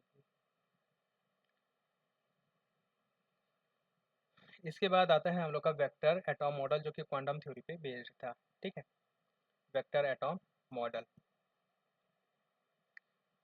ये बहुत ही इंपॉर्टेंट मॉडल है, इसके प्रॉपर्टी को जो है वो एक्सप्लेन करने के लिए। वेक्टर एटॉम मॉडल क्या होता है, देखिए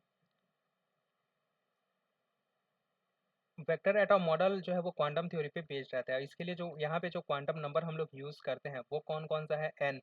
एन जिसे हम लोग क्या बोलते हैं, प्रिंसिपल क्वांटम नंबर बोलते हैं। L orbital quantum number, S spin quantum number, और यहाँ पे एक आता है जे। जे को हम लोग बोलते हैं टोटल एंगुलर मोमेंटम। ठीक है, और तो इसका वैल्यू क्या होता है, इसका वैल्यू होता है एल प्लस एस होता है। ठीक है, टोटल एंगुलर मोमेंटम जो होगा वो क्या होगा, एल प्लस एस होगा। या स्मॉल जे का वैल्यू होता है small L plus small S, यानी कि एक ऑर्बिट के लिए, ये पूरे एटॉम के लिए है।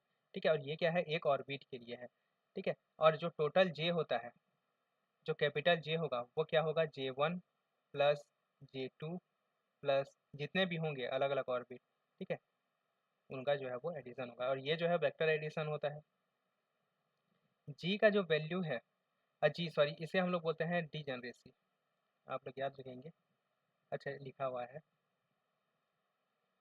ये डीजनरेसी जी। डी जनरेसी जी जो है हम लोग एन का वैल्यू दिया हुआ है, ठीक है, तब उसके लिए जो डी जनरेसी, ये बहुत इंपॉर्टेंट फॉर्मूला है। ठीक है, इससे रिलेटेड क्वेश्चन पूछता है। आप लोग याद रखेंगे कि जी का अगर एन का वैल्यू दिया हुआ है तो जो डी जनरेसी है वो क्या होगा, 2n² होगा। ठीक है, अगर एक एल का वैल्यू दिया गया है तो एक एल के लिए जो डी जनरेसी होगा वो क्या होगा, 2l+1 होगा।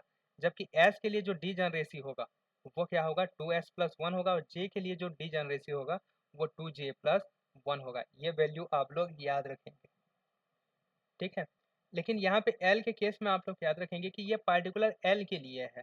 ठीक है, लेकिन एन के लिए हम लोग जानते हैं एल का जो वैल्यू है वो क्या आ जाएगा, 0 1 2 से लेके एन तक, n-1 तक आता है। ठीक है, एल का वैल्यू, ठीक है, 0 1 2 से लेके n-1 तक आ जाता है। ठीक है, तो यहाँ पे अलग अलग है तो इसे हम लोग को ऐसा लिखना चाहिए था, समेसन 2 2l+1, जहाँ l का वैल्यू जो है वो l=0 से लेके n-1 तक। ठीक है, अगर n का वैल्यू दिया हुआ है l के टर्म में तब हम लोग ये वाला फॉर्मूला यूज़ करेंगे। और एक पार्टिकुलर एक अकेले l का वैल्यू दिया हुआ है तब उसके लिए जो डीजनरेसी है 2 2l+1 आ जाएगा। ठीक है, एक अकेले s के लिए 2s+1 आ जाएगा, j के लिए 2j+1 आ जाएगा डीजनरेसी। ये याद रखेंगे। ठीक है, आप लोग यही फॉर्मूला जो है याद रखेंगे, इसमें फिर आपको कन्फ्यूज़न होगा। अगर आपको एन दिया होगा और सभी एल एन के लिए तो यही आ जाएगा, ठीक है, इसको जोड़ेंगे तो ये एक्चुअली यही आ जाएगा, ठीक है, आपको यहाँ से अलग निकालने की ज़रूरत नहीं पड़ेगी। इसके बाद नेक्स्ट आता है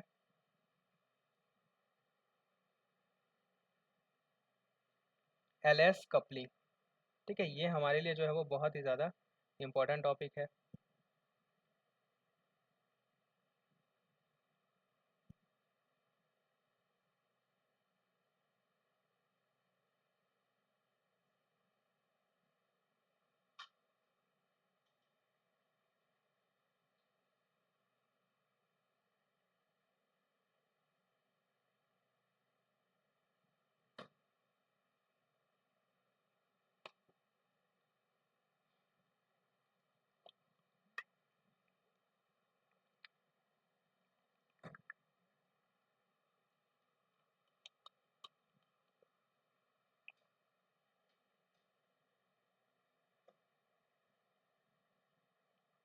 ठीक है, यहाँ पे आप देखते हैं एल एस कपलिंग।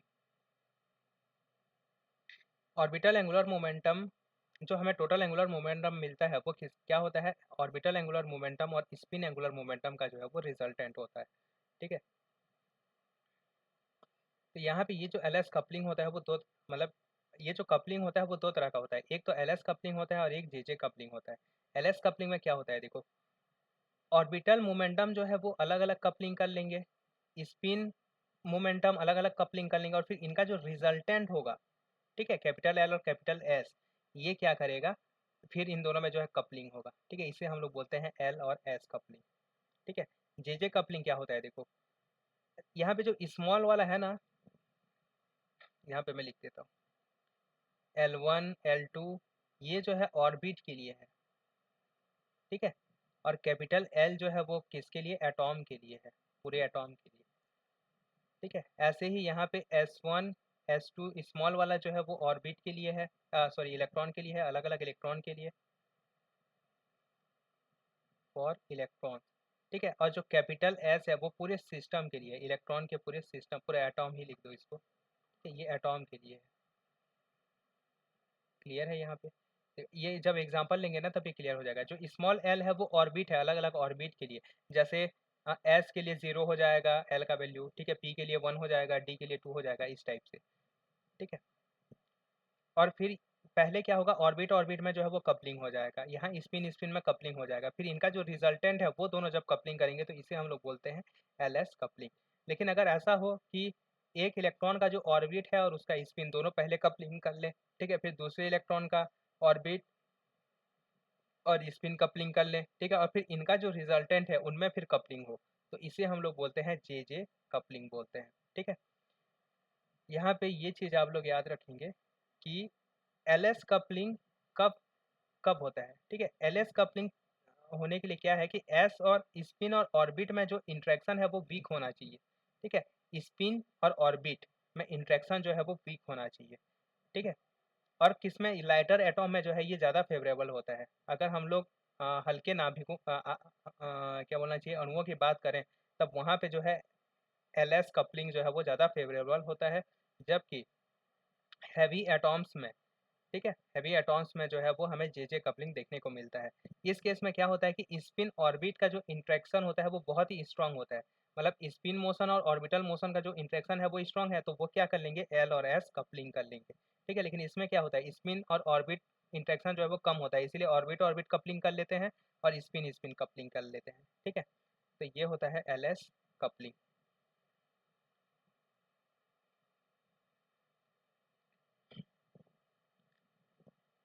इसके बाद आता है आप बाउ प्रिंसिपल। आप बाउ प्रिंसिपल क्या होता है, देखो ये जो है हम लोग को ऑर्डर ऑर्डर डिसाइड करता है, filling order of electron, electron को आखिर कैसे हम लोग भरें, ठीक है, किस ऑर्डर में भरें, ये हमको बताता है अबाव का principle. Increasing order of energy, और ये इसे हम लोग कैसे भरते हैं, इंक्रीजिंग ऑर्डर ऑफ एनर्जी में भरते हैं, ठीक है। उसके बाद एक आता है हुंस प्रिंसिपल। हुंस प्रिंसिपल ये क्या बताता है हमें, ये जो है स्पेक्ट्रोस्कोपिक टर्म के लिए जो है वो एनर्जी लेवल डिसाइड करता है, ठीक है। एनर्जी लेवल डिसाइड करेगा, लेकिन किसके लिए, स्पेक्ट्रोस्कोपिक टर्म के लिए जो है एनर्जी लेवल डिसाइड करेगा।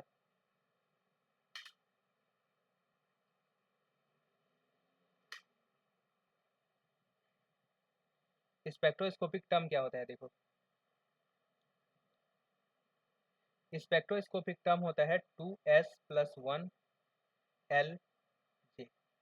ठीक है, ये जो है वो क्वांटम नंबर है। ठीक है, इन क्वांटम नंबर को हमको ज्ञात निकालना होता है, और यहाँ पे जब इसे इस फॉर्म में लिखेंगे तब इसी को हम लोग क्या बोलेंगे, स्पेक्ट्रोस्कोपिक टर्म बोलेंगे। ये जनरली क्या होता है कि यहाँ पे जो ट्रांजिशंस होते हैं, ठीक है, अलग अलग स्टेट से अलग अलग स्टेट में जो ट्रांजिशन है उसको एक्सप्लेन करने के लिए जो है वो स्पेक्ट्रोस्कोपिक टर्म का जो है वो कॉन्सेप्ट लाया गया था। ठीक है, यहाँ पे हम लोग देखेंगे कि कौन सा ट्रांजिशन जो है वो पॉसिबल है नहीं है। और ये जो स्पेक्ट्रोस्कोपिक टर्म होता है इसमें जो है वो सभी इंफॉर्मेशन होते हैं। अगर आप लोग देख पा रहे होंगे तो एस का इंफॉर्मेशन है, ठीक है, जे का इंफॉर्मेशन है और एल का इंफॉर्मेशन है। तो सभी चीज़ों का जो है वो इंफॉर्मेशन रहता है। ठीक है, मल्टीप्लिसिटी, यहाँ पे ये जो 2s+1 है इसे हम लोग बोलते हैं मल्टीप्लिसिटी। ठीक है, इसे हम लोग क्या बोलेंगे, मल्टीप्लिसिटी बोलते हैं। ठीक है, ये आप लोग याद रखेंगे।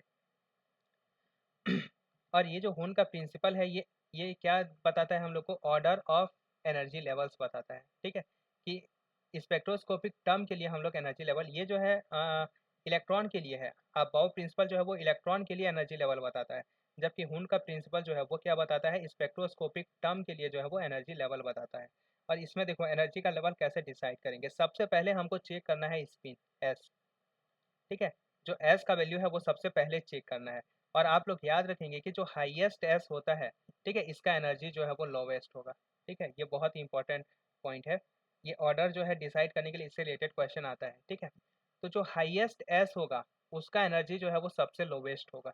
ठीक है, और जनरली हम लोग को क्या निकालने के लिए बोलता है, लोवेस्ट एनर्जी लेवल जो है वो निकालने के लिए बोलता है। तो एस, अगर एस या मल्टीप्लिसिटी का वैल्यू जो है वो अलग अलग है, तो जो सबसे कम मल्टीप्लिसिटी, सॉरी, सबसे ज़्यादा मल्टीप्लिसिटी जिसका होगा उसकी एनर्जी जो है वो सबसे कम होगी। हाईएस्ट एल, एल का वैल्यू जिसके लिए हाईएस्ट होगा उसके लिए एनर्जी जो है वो लोवेस्ट। सबसे पहले एस देख लिए। ठीक है, अब समान मल्टीप्लेट वाले जिनका मल्टीप्लिसिटी समान है उनके लिए अब एल का वैल्यू चेक करेंगे। ठीक है, अगर एल का वैल्यू, जिसके लिए एल का वैल्यू हाईएस्ट रहेगा, ठीक है, उसके लिए जो एनर्जी है वो क्या होगी, लोवेस्ट होगी। For less than half field, अगर इलेक्ट्रॉन जो है वो आधा भरा हुआ है, आधा से लेस देन हाफ फील्ड, आधा से जो है वो कम भरा हुआ है, तो उस केस में हम लोग क्या करेंगे, लेस देन हाफ फील्ड के केस में हम लोग क्या करेंगे, लोवेस्ट जे जो है वो लोवेस्ट वैल्यू। ठीक है, अगर एस और एल दोनों इक्वल है तब हम लोग जे चेक करेंगे। ठीक है, और जो लोवेस्ट जे होगा अगर लेस देन हाफ फील्ड है तब लोवेस्ट एनर्जी होगा, और अगर मोर देन हाफ फील्ड है तो जो हाईएस्ट जे होगा उसका एनर्जी जो है वो लोवेस्ट होगा। ये आप लोग याद रखेंगे, ये होता है हुन का प्रिंसिपल। ठीक है, ये बहुत ही इंपॉर्टेंट है और इसे आप लोग याद रखेंगे। इसके बाद आता है एल और एस के बीच में अगर हमें एंगल निकालना है तब ये एंगल का वैल्यू आप लोग याद रखेंगे, कॉस थीटा इक्वल टू होता है जे+1 एल माइनस एल+1 माइनस एस+1 टू अंडर रूट एल+1 अंडर रूट एस+1। यहाँ पे वैल्यू रखेंगे तब ये कॉस थीटा का वैल्यू आ जाएगा। तो थीटा का जो वैल्यू है वो यहाँ से हम लोग निकाल सकते हैं। पॉली एक्सक्लूजन प्रिंसिपल के बारे में आप जानते ही होंगे। ठीक है, दो इलेक्ट्रॉन जो हैं कि सभी क्वांटम अवस्थाएं जो है वो सेम नहीं हो सकती, इनमें कुछ ना कुछ जो है वो डिफरेंस होगा। Higher n means higher energy. N के लिए याद रखेंगे कि जिसके लिए एन का वैल्यू अधिक होगा उसकी एनर्जी जो है वो अधिक होगी। ठीक है, ये आप लोग याद रखेंगे। एन के लिए यहाँ पे हम लोगों ने किसके किसके लिए देखा, एल और एस के लिए देखा था, जे के लिए देखा था, लेकिन एन के लिए नहीं देखे थे। अगर एन दिया हुआ हो तो आप लोग सीधा सीधा जो एन का वैल्यू जिसका ज़्यादा होगा उसकी एनर्जी जो है वो सबसे अधिक होगी, यानी कम एन के लिए जो एनर्जी है वो कम होगा। अब स्पेक्ट्रोस्कोपिक टर्म देखते हैं। ठीक है, स्पेक्ट्रोस्कोपिक टर्म को जो हम लोग कैपिटल लेटर से रिप्रेजेंट करते हैं, और एल की जगह जो एल का जो वैल्यू होगा उसी के according S P D F जो है हम लोग लिखेंगे। ठीक है, यहाँ पे देखो अगर एल का वैल्यू, कैपिटल एल है ना, ये एल का वैल्यू क्या है, 0 है, 1 है, 2 है, 3 है, इस टाइप से। ठीक है, तो यहाँ पे इसके लिए हम लोग क्या लिखेंगे, capital S, capital P, capital D और कैपिटल एफ, इस टाइप से आगे जी एच और आगे लिखते जाएंगे। जनरली इलेक्ट्रॉन के केस में मैक्सिमम आपको एफ तक ही चीज़ें देखने को मिलेंगी। अच्छा, स्पेक्ट्रोस्कोपिक टर्म में जो है वो मिलता है देखने को। देखो, अब वन इलेक्ट्रॉन सिस्टम के लिए सबसे पहले देखते हैं वन ऑर्बिटल इलेक्ट्रॉन सिस्टम। अगर एक ही इलेक्ट्रॉन हो,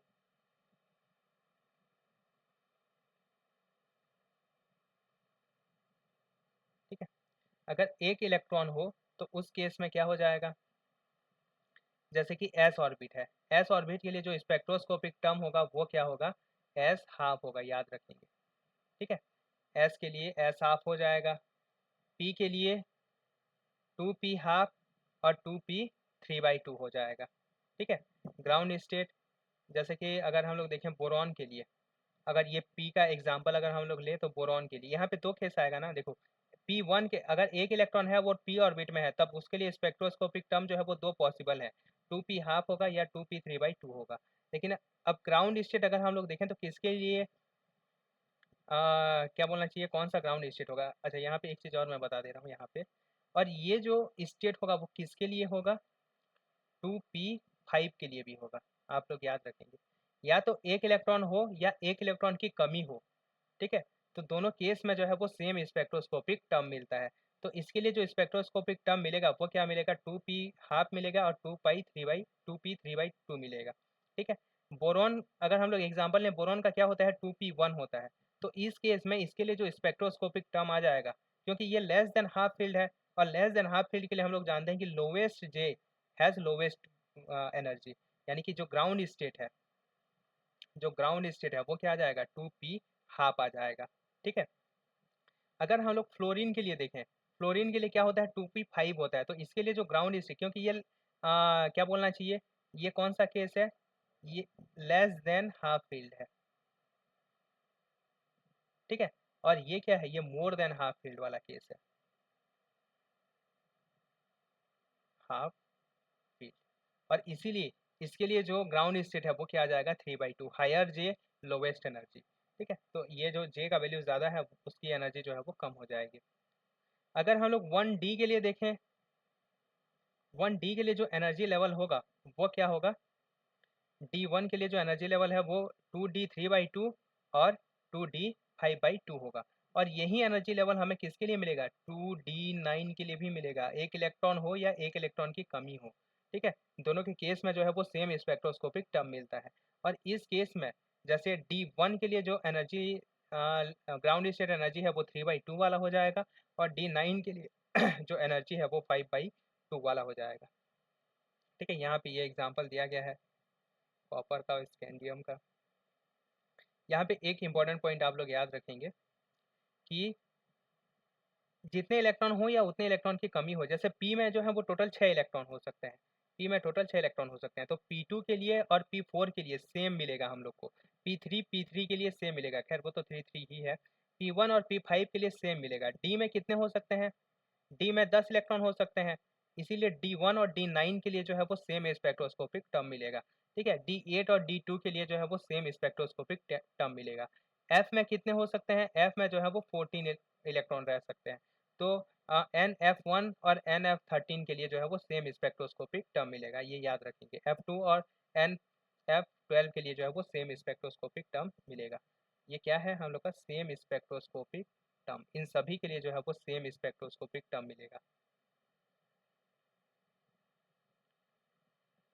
ये एक फॉर्मूला है लैंडे इंटरवल रूल, आप लोग याद रखें, क्योंकि डेल ई एल और एस स्टेट में जो डेल ई का वैल्यू होता है वो क्या होता है, एक कांस्टेंट होगा ए, जे+1 minus l s, l+1 minus s, s+1। यहाँ पे ए का जो वैल्यू होता है वो होता है h line square 2 pi into a. ठीक है, ये यहाँ पे ए है, तो डेल जे का जो वैल्यू है वो क्या आ जाएगा, 2j j+1 आ जाएगा। और इन्हीं ये सब फार्मूला का आगे जो है वो एनर्जी लेवल में हम लोग यूज़ करेंगे, इसे आप लोग याद रखेंगे। 2 इलेक्ट्रॉन सिस्टम के लिए आप देखते हैं। ठीक है, 2 इलेक्ट्रॉन सिस्टम में भी, ये तो ऊपर जो था वो एक इलेक्ट्रॉन सिस्टम के लिए था, अगर 2 इलेक्ट्रॉन सिस्टम में है तब यहाँ पे हम लोग को LS और JJ कपलिंग जो है वो देखने को मिलेगा। ठीक है, तो यहाँ पे भी दो केस आते हैं, एक कौन सा केस आता है, नॉन इक्विवेलेंट इलेक्ट्रॉन आता है। ठीक है, नॉन इक्विवेलेंट इलेक्ट्रॉन हो, जैसे 3p1d1 2s1 2p1, ठीक है, 2s2 2p2 5d2, इस टाइप से, इसे हम लोग बोलते हैं इक्विवेलेंट इलेक्ट्रॉन। एक क्या होगा, नॉन इक्विवेलेंट इलेक्ट्रॉन वाला केस होगा और एक जो है वो इक्विवेलेंट इलेक्ट्रॉन वाला केस होगा। ठीक है, सबसे पहला देख लेते हैं कि नॉन इक्विवेलेंट वाला केस देख लेते हैं। ठीक है, यहाँ पे देखो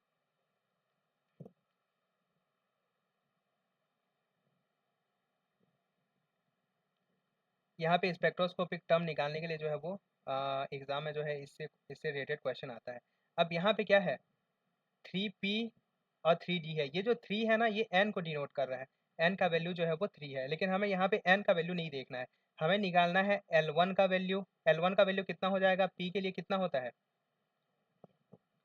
p के लिए जो l का वैल्यू होता है वो होता है हम लोग का 1, और d के लिए जो l का वैल्यू होता है वो होता है 2। ठीक है, तो L1 यहाँ पे इसे हम लोग 1 ले लेते हैं और इसे हम लोग क्या ले लेते हैं, 2 ले लेते हैं। तो L1 का जो वैल्यू है वो क्या आ जाएगा, 1 आ जाएगा, और L2 का जो वैल्यू है वो क्या आ जाएगा, 2 आ जाएगा। ठीक है, S1 का वैल्यू, इसमें एक इलेक्ट्रॉन है, दोनों में एक एक इलेक्ट्रॉन है ना।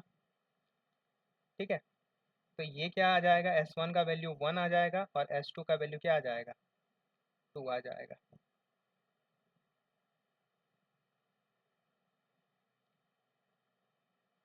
अब यहाँ पे हम लोग देखेंगे LS कपलिंग। तो यहाँ पे कैपिटल L का वैल्यू क्या आ जाएगा, देखो कैपिटल L इक्वल टू आ जाएगा L1 प्लस L2।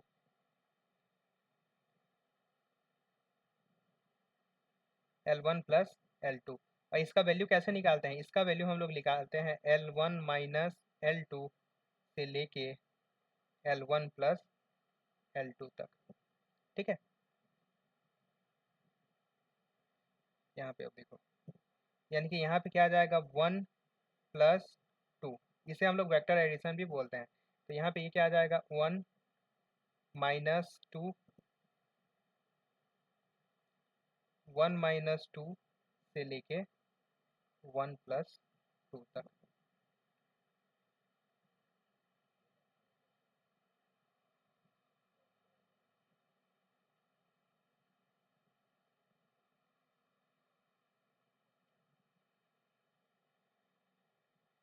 ठीक है, और यहाँ पे ये L का जो वैल्यू है वो क्या आ जाएगा, यहाँ से अगर हम लोग देखें तो ये आ जाएगा 1, मॉड में इसका नेगेटिव वैल्यू नहीं लेंगे, ये मॉड में ही आएगा 1 2 से लेके 3 तक। ठीक है, 1 2 3 आ जाएगा। इसके बाद देखते हैं वेक्टर एस। वेक्टर एस का वैल्यू क्या आ जाएगा, हाफ हाफ रहता है। ठीक है, स्पिन जो है वो क्या होगा, हाफ होगा। यहाँ पे स्पिन का, इसके लिए स्पिन जो है एक इलेक्ट्रॉन है तो इसके लिए स्पिन हाफ हो जाएगा, और S2 के लिए भी जो स्पिन है वो क्या आ जाएगा, हाफ आ जाएगा। तो यहाँ पे ये क्या आ जाएगा, हाफ प्लस वेक्टर हाफ, यानी कि इसका वैल्यू क्या आ जाएगा,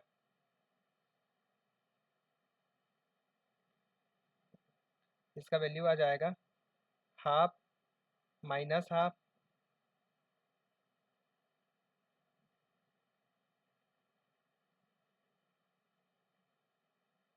हाफ माइनस हाफ से लेके हाफ प्लस हाफ तक। ठीक है, इसका वैल्यू यानी कि एस का जो कैपिटल एस का जो वैल्यू है वो क्या आ जाएगा, 0 और 1 आ जाएगा। ठीक है, अब इसके लिए हम लोग स्पेक्ट्रोस्कोपिक टर्म निकालेंगे। सबसे पहले यहाँ पे लिख देंगे एल का वैल्यू। ठीक है, और यहाँ पे लिखेंगे एस का वैल्यू। एल का वैल्यू क्या क्या हो सकता है, एल का वैल्यू जो है वो 1 हो सकता है, 2 हो सकता है और 3 हो सकता है। अब एस का वैल्यू क्या हो सकता है, 0 हो सकता है एक बार, ठीक है, और एक बार जो है वो 1 हो सकता है। ठीक है, तो यहाँ पे देखो, यहाँ पे क्या आ जाएगा, 1 2 और यहाँ पे 3 आ जाएगा। अब यहाँ पे पॉसिबल जे का वैल्यू लिखते हैं। यहाँ पे अब जे का वैल्यू क्या आ जाएगा, देखो जे का वैल्यू एल प्लस एस से, यहाँ पे लिख देता हूँ। ठीक है, जे का जो वैल्यू होगा वो क्या होगा, वेक्टर जे का value vector L plus vector S, यानी कि यहाँ पे इसके लिए लिख देता हूँ पहले, ताकि आप लोग को थोड़ा समझ में आए। 1 प्लस 1, यानी कि वेक्टर 1 प्लस वेक्टर 1, और इसका वैल्यू क्या आ जाएगा, 0 1 2, 0 1 2 तक आएगा। ठीक है, यानी कि यहाँ पे जे का जो वैल्यू है वो क्या आ जाएगा, 0 1 2 आ जाएगा। सेम इसके लिए अगर हम लोग देखें तो सिर्फ 1 आएगा, इसके लिए सिर्फ 2 आएगा, इसके लिए सिर्फ 3 आएगा, इसके लिए 0 1 2 आएगा, इसके लिए क्या आ जाएगा, 1 2 और 3 आ जाएगा। इसके लिए क्या आ जाएगा, 2 3 और 4 आ जाएगा। ठीक है, अब यहाँ पे लिखते हैं स्पेक्ट्रोस्कोपिक टर्म।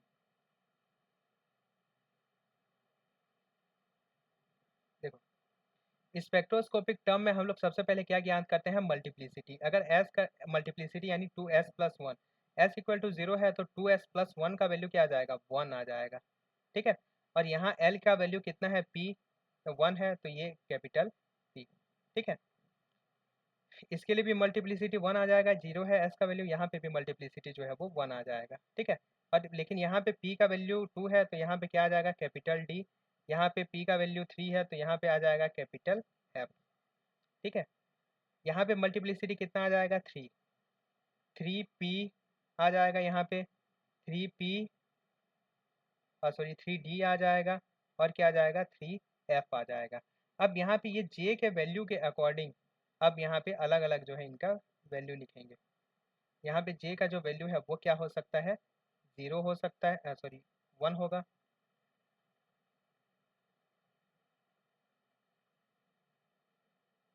j का वैल्यू 1 होगा, 2 होगा, यहाँ पे 3 हो जाएगा, और यहाँ पे क्या हो सकता है, 0 1 और 2 हो सकता है, 1 2 और 3 भी हो सकता है, और इसे हम लोग लिख सकते हैं 2 3 और 5 भी हो सकता है। इसे हम लोग, हाँ 3 2 3 और 4 भी हो सकता है। इसे हम लोग अलग अलग लिखते हैं, 3p0 3p1 और 3p2। ठीक है, यहाँ पे 3d1 3d2 3d3। ठीक है, इसे हम लोग लिखेंगे 3f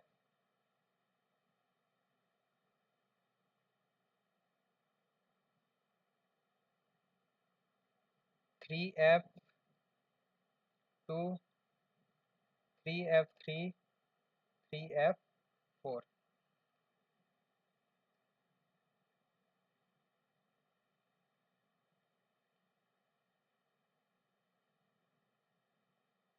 तो ये इस टाइप से हम लोग स्पेक्ट्रोस्कोपिक टर्म को जो है वो कैलकुलेट करते हैं। ठीक है, अब यहाँ पे देखते हैं एनर्जी लेवल्स।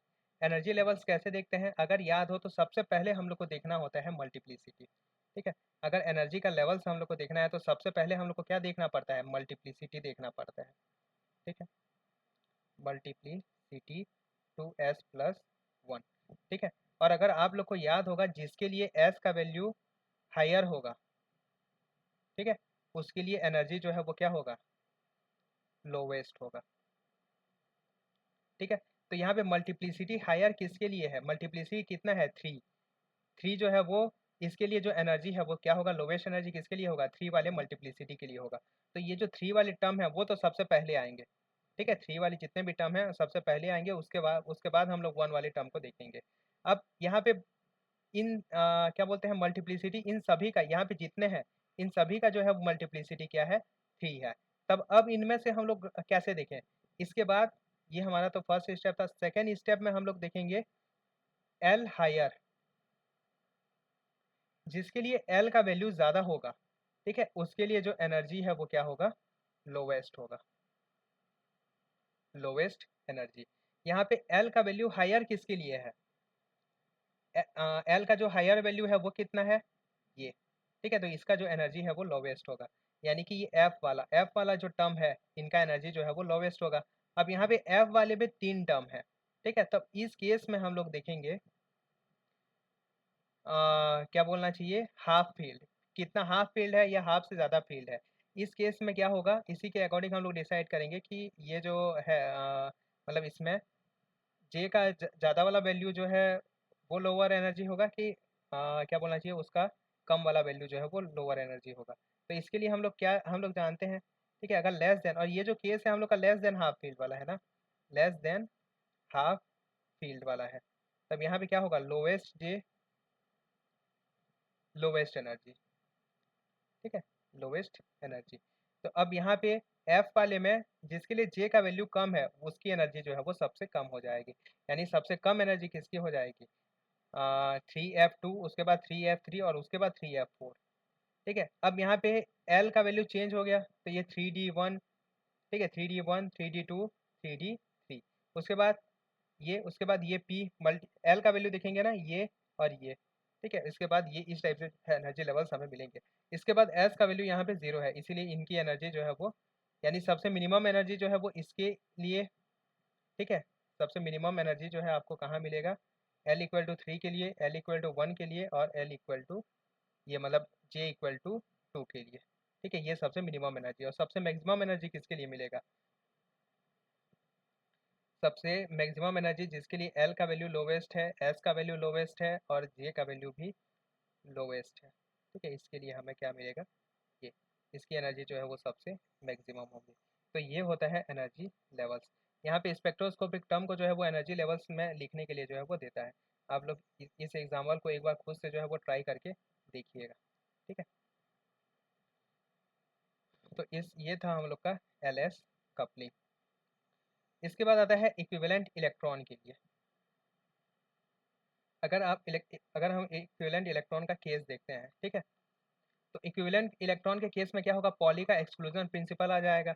एक इलेक्ट्रॉन जो है वो 2 ऑर्बिट में नहीं रह पाएंगे, इसीलिए ML1 2 कक्षा में जो है वो नहीं रह पाएंगे, हाँ 2 ऑर्बिट में। तो यहाँ पे सेम ऑर्बिट में जो है वो नहीं रह पाएंगे। तो ML1 का वैल्यू अगर ML2 के बराबर है, तो MS1 का वैल्यू जो है वो MS2 के बराबर नहीं हो सकता, क्योंकि सभी क्वांटम नंबर जो है वो बराबर नहीं होंगे। और ML का वैल्यू ML2 के बराबर नहीं है, तो ये MS1 और MS2 का जो वैल्यू है वो बराबर हो सकता है। और इसी के लिए ब्राइट स्कीम करके एक आता है मेथड।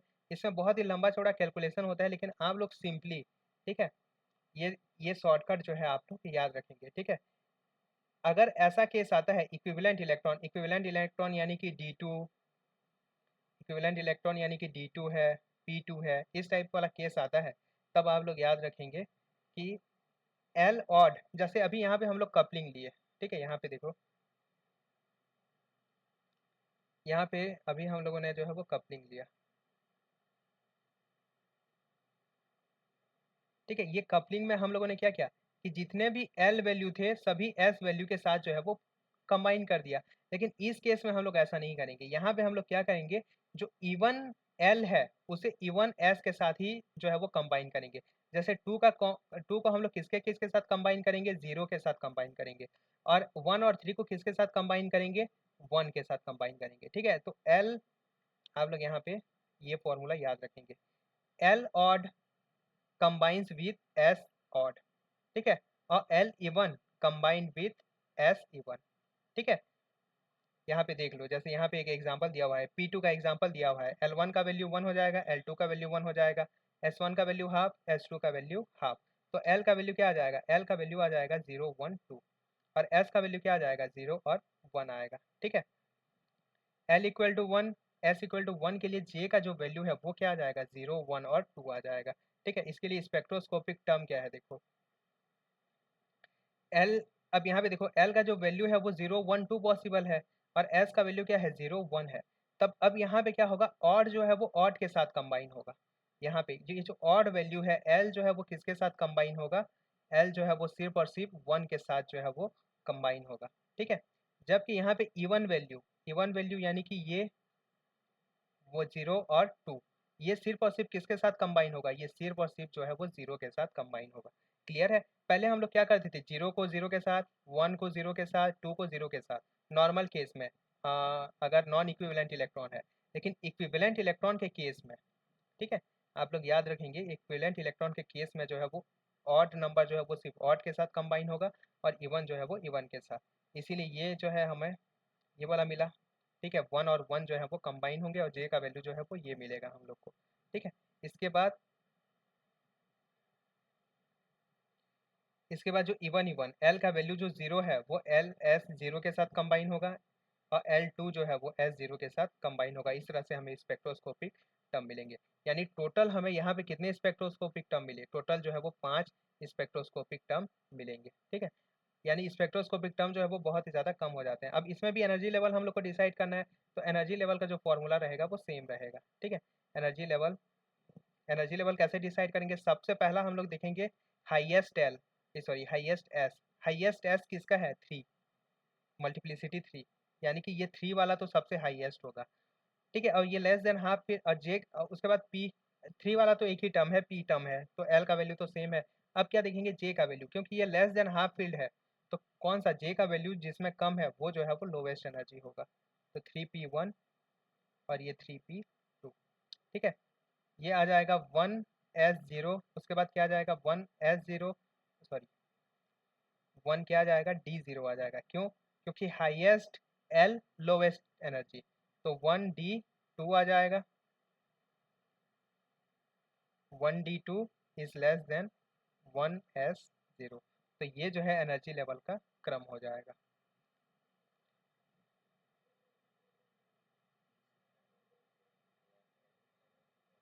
मल्टीप्लिसिटी, सबसे पहले हम लोग देखते हैं मल्टीप्लिसिटी एस का वैल्यू। अगर एस का वैल्यू ज़्यादा है तो उसकी एनर्जी जो है वो कम होगी। एल का वैल्यू देखने के बाद हम लोग एल का वैल्यू देखेंगे, तो ये जो है एनर्जी लेवल का क्रम हो जाएगा।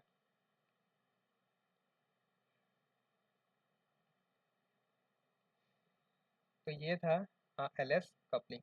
इसके लिए जो है वो आप लोग डी जनरेसी का फॉर्मूला याद रखेंगे, ठीक है। डी जनरेसी का जो फॉर्मूला होता है, डी जनरेसी जो होता है वो होता है मल्टीप्लीकेशन ऑफ 4l+2 का फैक्टोरियल n का फैक्टोरियल और 4l+2 माइनस n का फैक्टोरियल, जहाँ पे l जो है वो ऑर्बिटल क्वांटम नंबर है और n जो है वो टोटल नंबर ऑफ इलेक्ट्रॉन है, कितने नंबर ऑफ इलेक्ट्रॉन रहेंगे, ठीक है।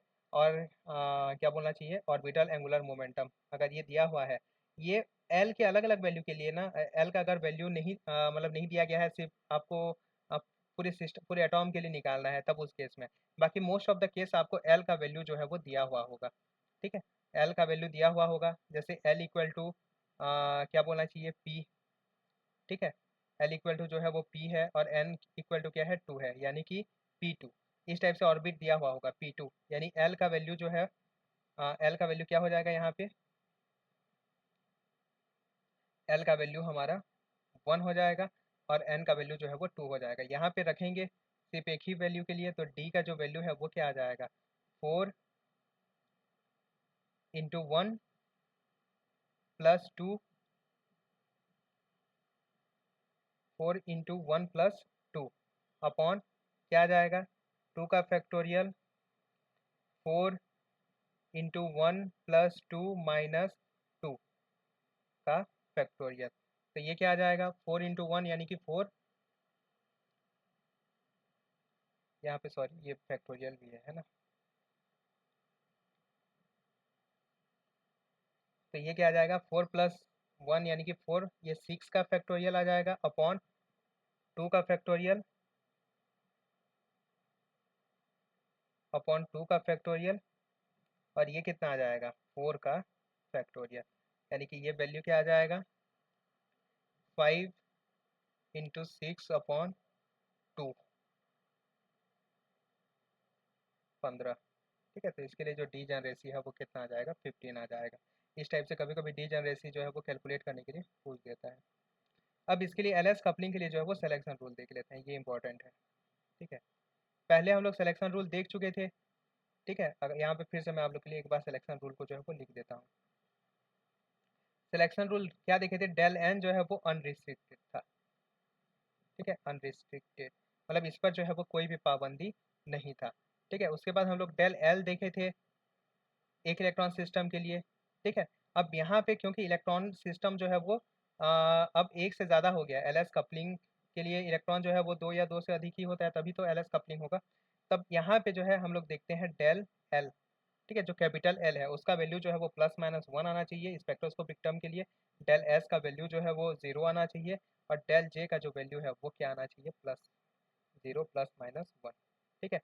वही ट्रांजिशन पॉसिबल होंगे जिनके लिए डेल एल का वैल्यू +-1, डेल जे का वैल्यू जो है वो 0 ±1 और डेल एस का वैल्यू जो है वो 0 हो, ठीक है।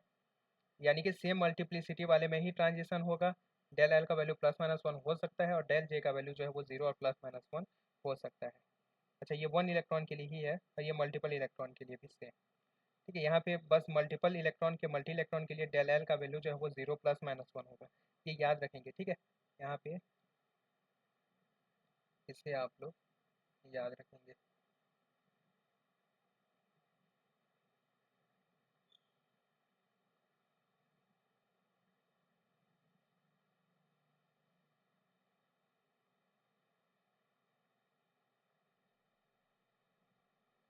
इन दोनों में डिफरेंस है, ठीक है। वन इलेक्ट्रॉन सिस्टम और मल्टी इलेक्ट्रॉन सिस्टम के लिए इन दोनों में डिफरेंस है। और क्या डिफरेंस है?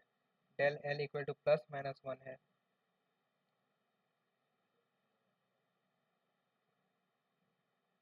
ठीक है, और इस प्लस माइनस वन है और इसके लिए डेल एल का वैल्यू जो है वो जीरो प्लस माइनस वन है। ये आप लोग याद रखेंगे।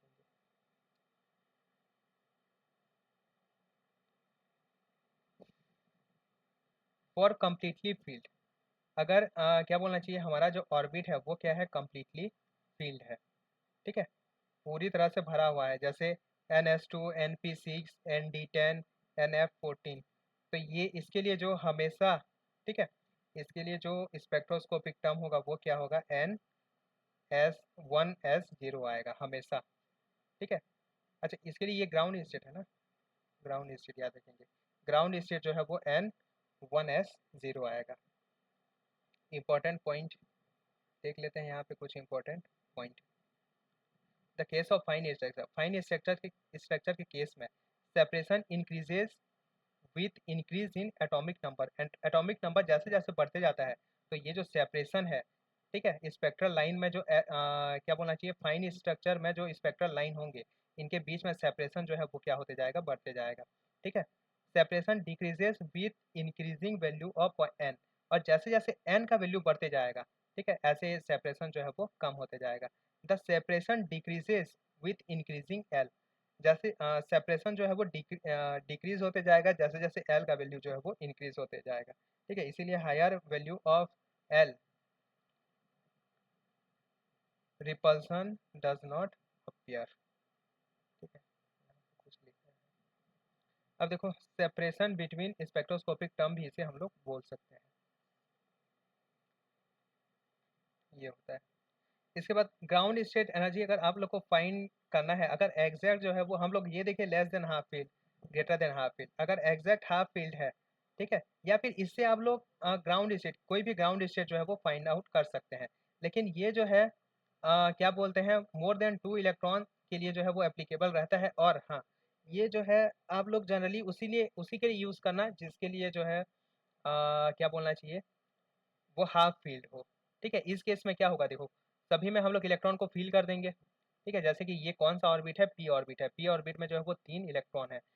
अब यहाँ पे आप बाउ के नियम के अकॉर्डिंग भरेंगे, यहाँ पे पहले आएगा +1 0 और इसके बाद क्या आएगा, -1 आएगा। ठीक है, और सभी का स्पिन अप है, यानी सभी के लिए जो स्पिन है ये किसका वैल्यू हो गया, ML का वैल्यू हो गया। अगर MS का वैल्यू देखें तो इसके लिए स्पिन क्या आ जाएगा, हाफ आ जाएगा, इसके लिए स्पिन हाफ आ जाएगा, और इसके लिए भी स्पिन क्या आ जाएगा, हाफ आ जाएगा। ठीक है, तो आप लोग को ये पहले तो ऐसे इलेक्ट्रॉन के मतलब अफबाउ के नियम के अकॉर्डिंग जो है इसे फील कर लेना है। स्टेप फर्स्ट क्या है, इसे जो है अफबाउ प्रिंसिपल के अकॉर्डिंग जो है इसे फील कर लेना है। स्टेप सेकंड देखो, फाइंड ML, और ये जो सभी ML है इनका वैल्यू ऐड कर देना। इनका वैल्यू अगर ऐड करेंगे, ठीक है, इनका वैल्यू ऐड कर देंगे। सेकेंड स्टेप क्या है, फाइंड MS का वैल्यू जो है आप लोग फाइंड कर लेंगे, और उसके बाद वैल्यू ऑफ जे का वैल्यू जो है वो फाइंड आउट कर लेंगे। ठीक है, तो find ground state according to Hund's principle, और फिर हुन के नियम का यूज़ करके जो है हम लोग ग्राउंड स्टेट कैलकुलेट कर लेंगे। यहाँ पे देखो एग्जाम्पल जो है वो दिया हुआ है। सबसे पहला स्टेप हम लोग वहाँ पे कर लिए, ठीक है, इलेक्ट्रॉन को जो है वो फील कर दिए। अब इलेक्ट्रॉन को फील करने के बाद अगर समेसन ऑफ एल निकालें, स्मॉल एल, तो ये वैल्यू क्या आ जाएगा, 0। ये हमें एल का वैल्यू मिल गया। एस का वैल्यू क्या आ जाएगा, तीनों का स्पिन जोड़ देंगे, 3/2 आ जाएगा। ठीक है, और साथ ही साथ यहाँ मल्टीप्लिसिटी भी ज्ञात कर लेंगे। मल्टीप्लिसिटी क्या आएगा, 2 × 3/2, 2s+1 1, यानी कि ये क्या आ जाएगा, 4 आ जाएगा। ठीक है, मल्टीप्लिसिटी जो है वहाँ पे 4 आ जाएगा। तो ये जो स्पेक्ट्रोस्कोपिक टर्म है हमारा वो क्या आ जाएगा, 4s3/2 आ जाएगा। ठीक है, इस टाइप से जो है आप लोग कैलकुलेट कर लेंगे। इससे रिलेटेड जो क्वेश्चन है हम लोग प्रैक्टिस करेंगे। ठीक है, यहाँ भी देखो कुछ जो है एग्जाम्पल दिए गए हैं। ठीक है, 1s के लिए जो है वो 2s हाफ होगा, ये इस टाइप से। यहाँ पे जो है ग्राउंड स्टेट जो है वो दिए गए हैं, ये राजकुमार की बुक से है।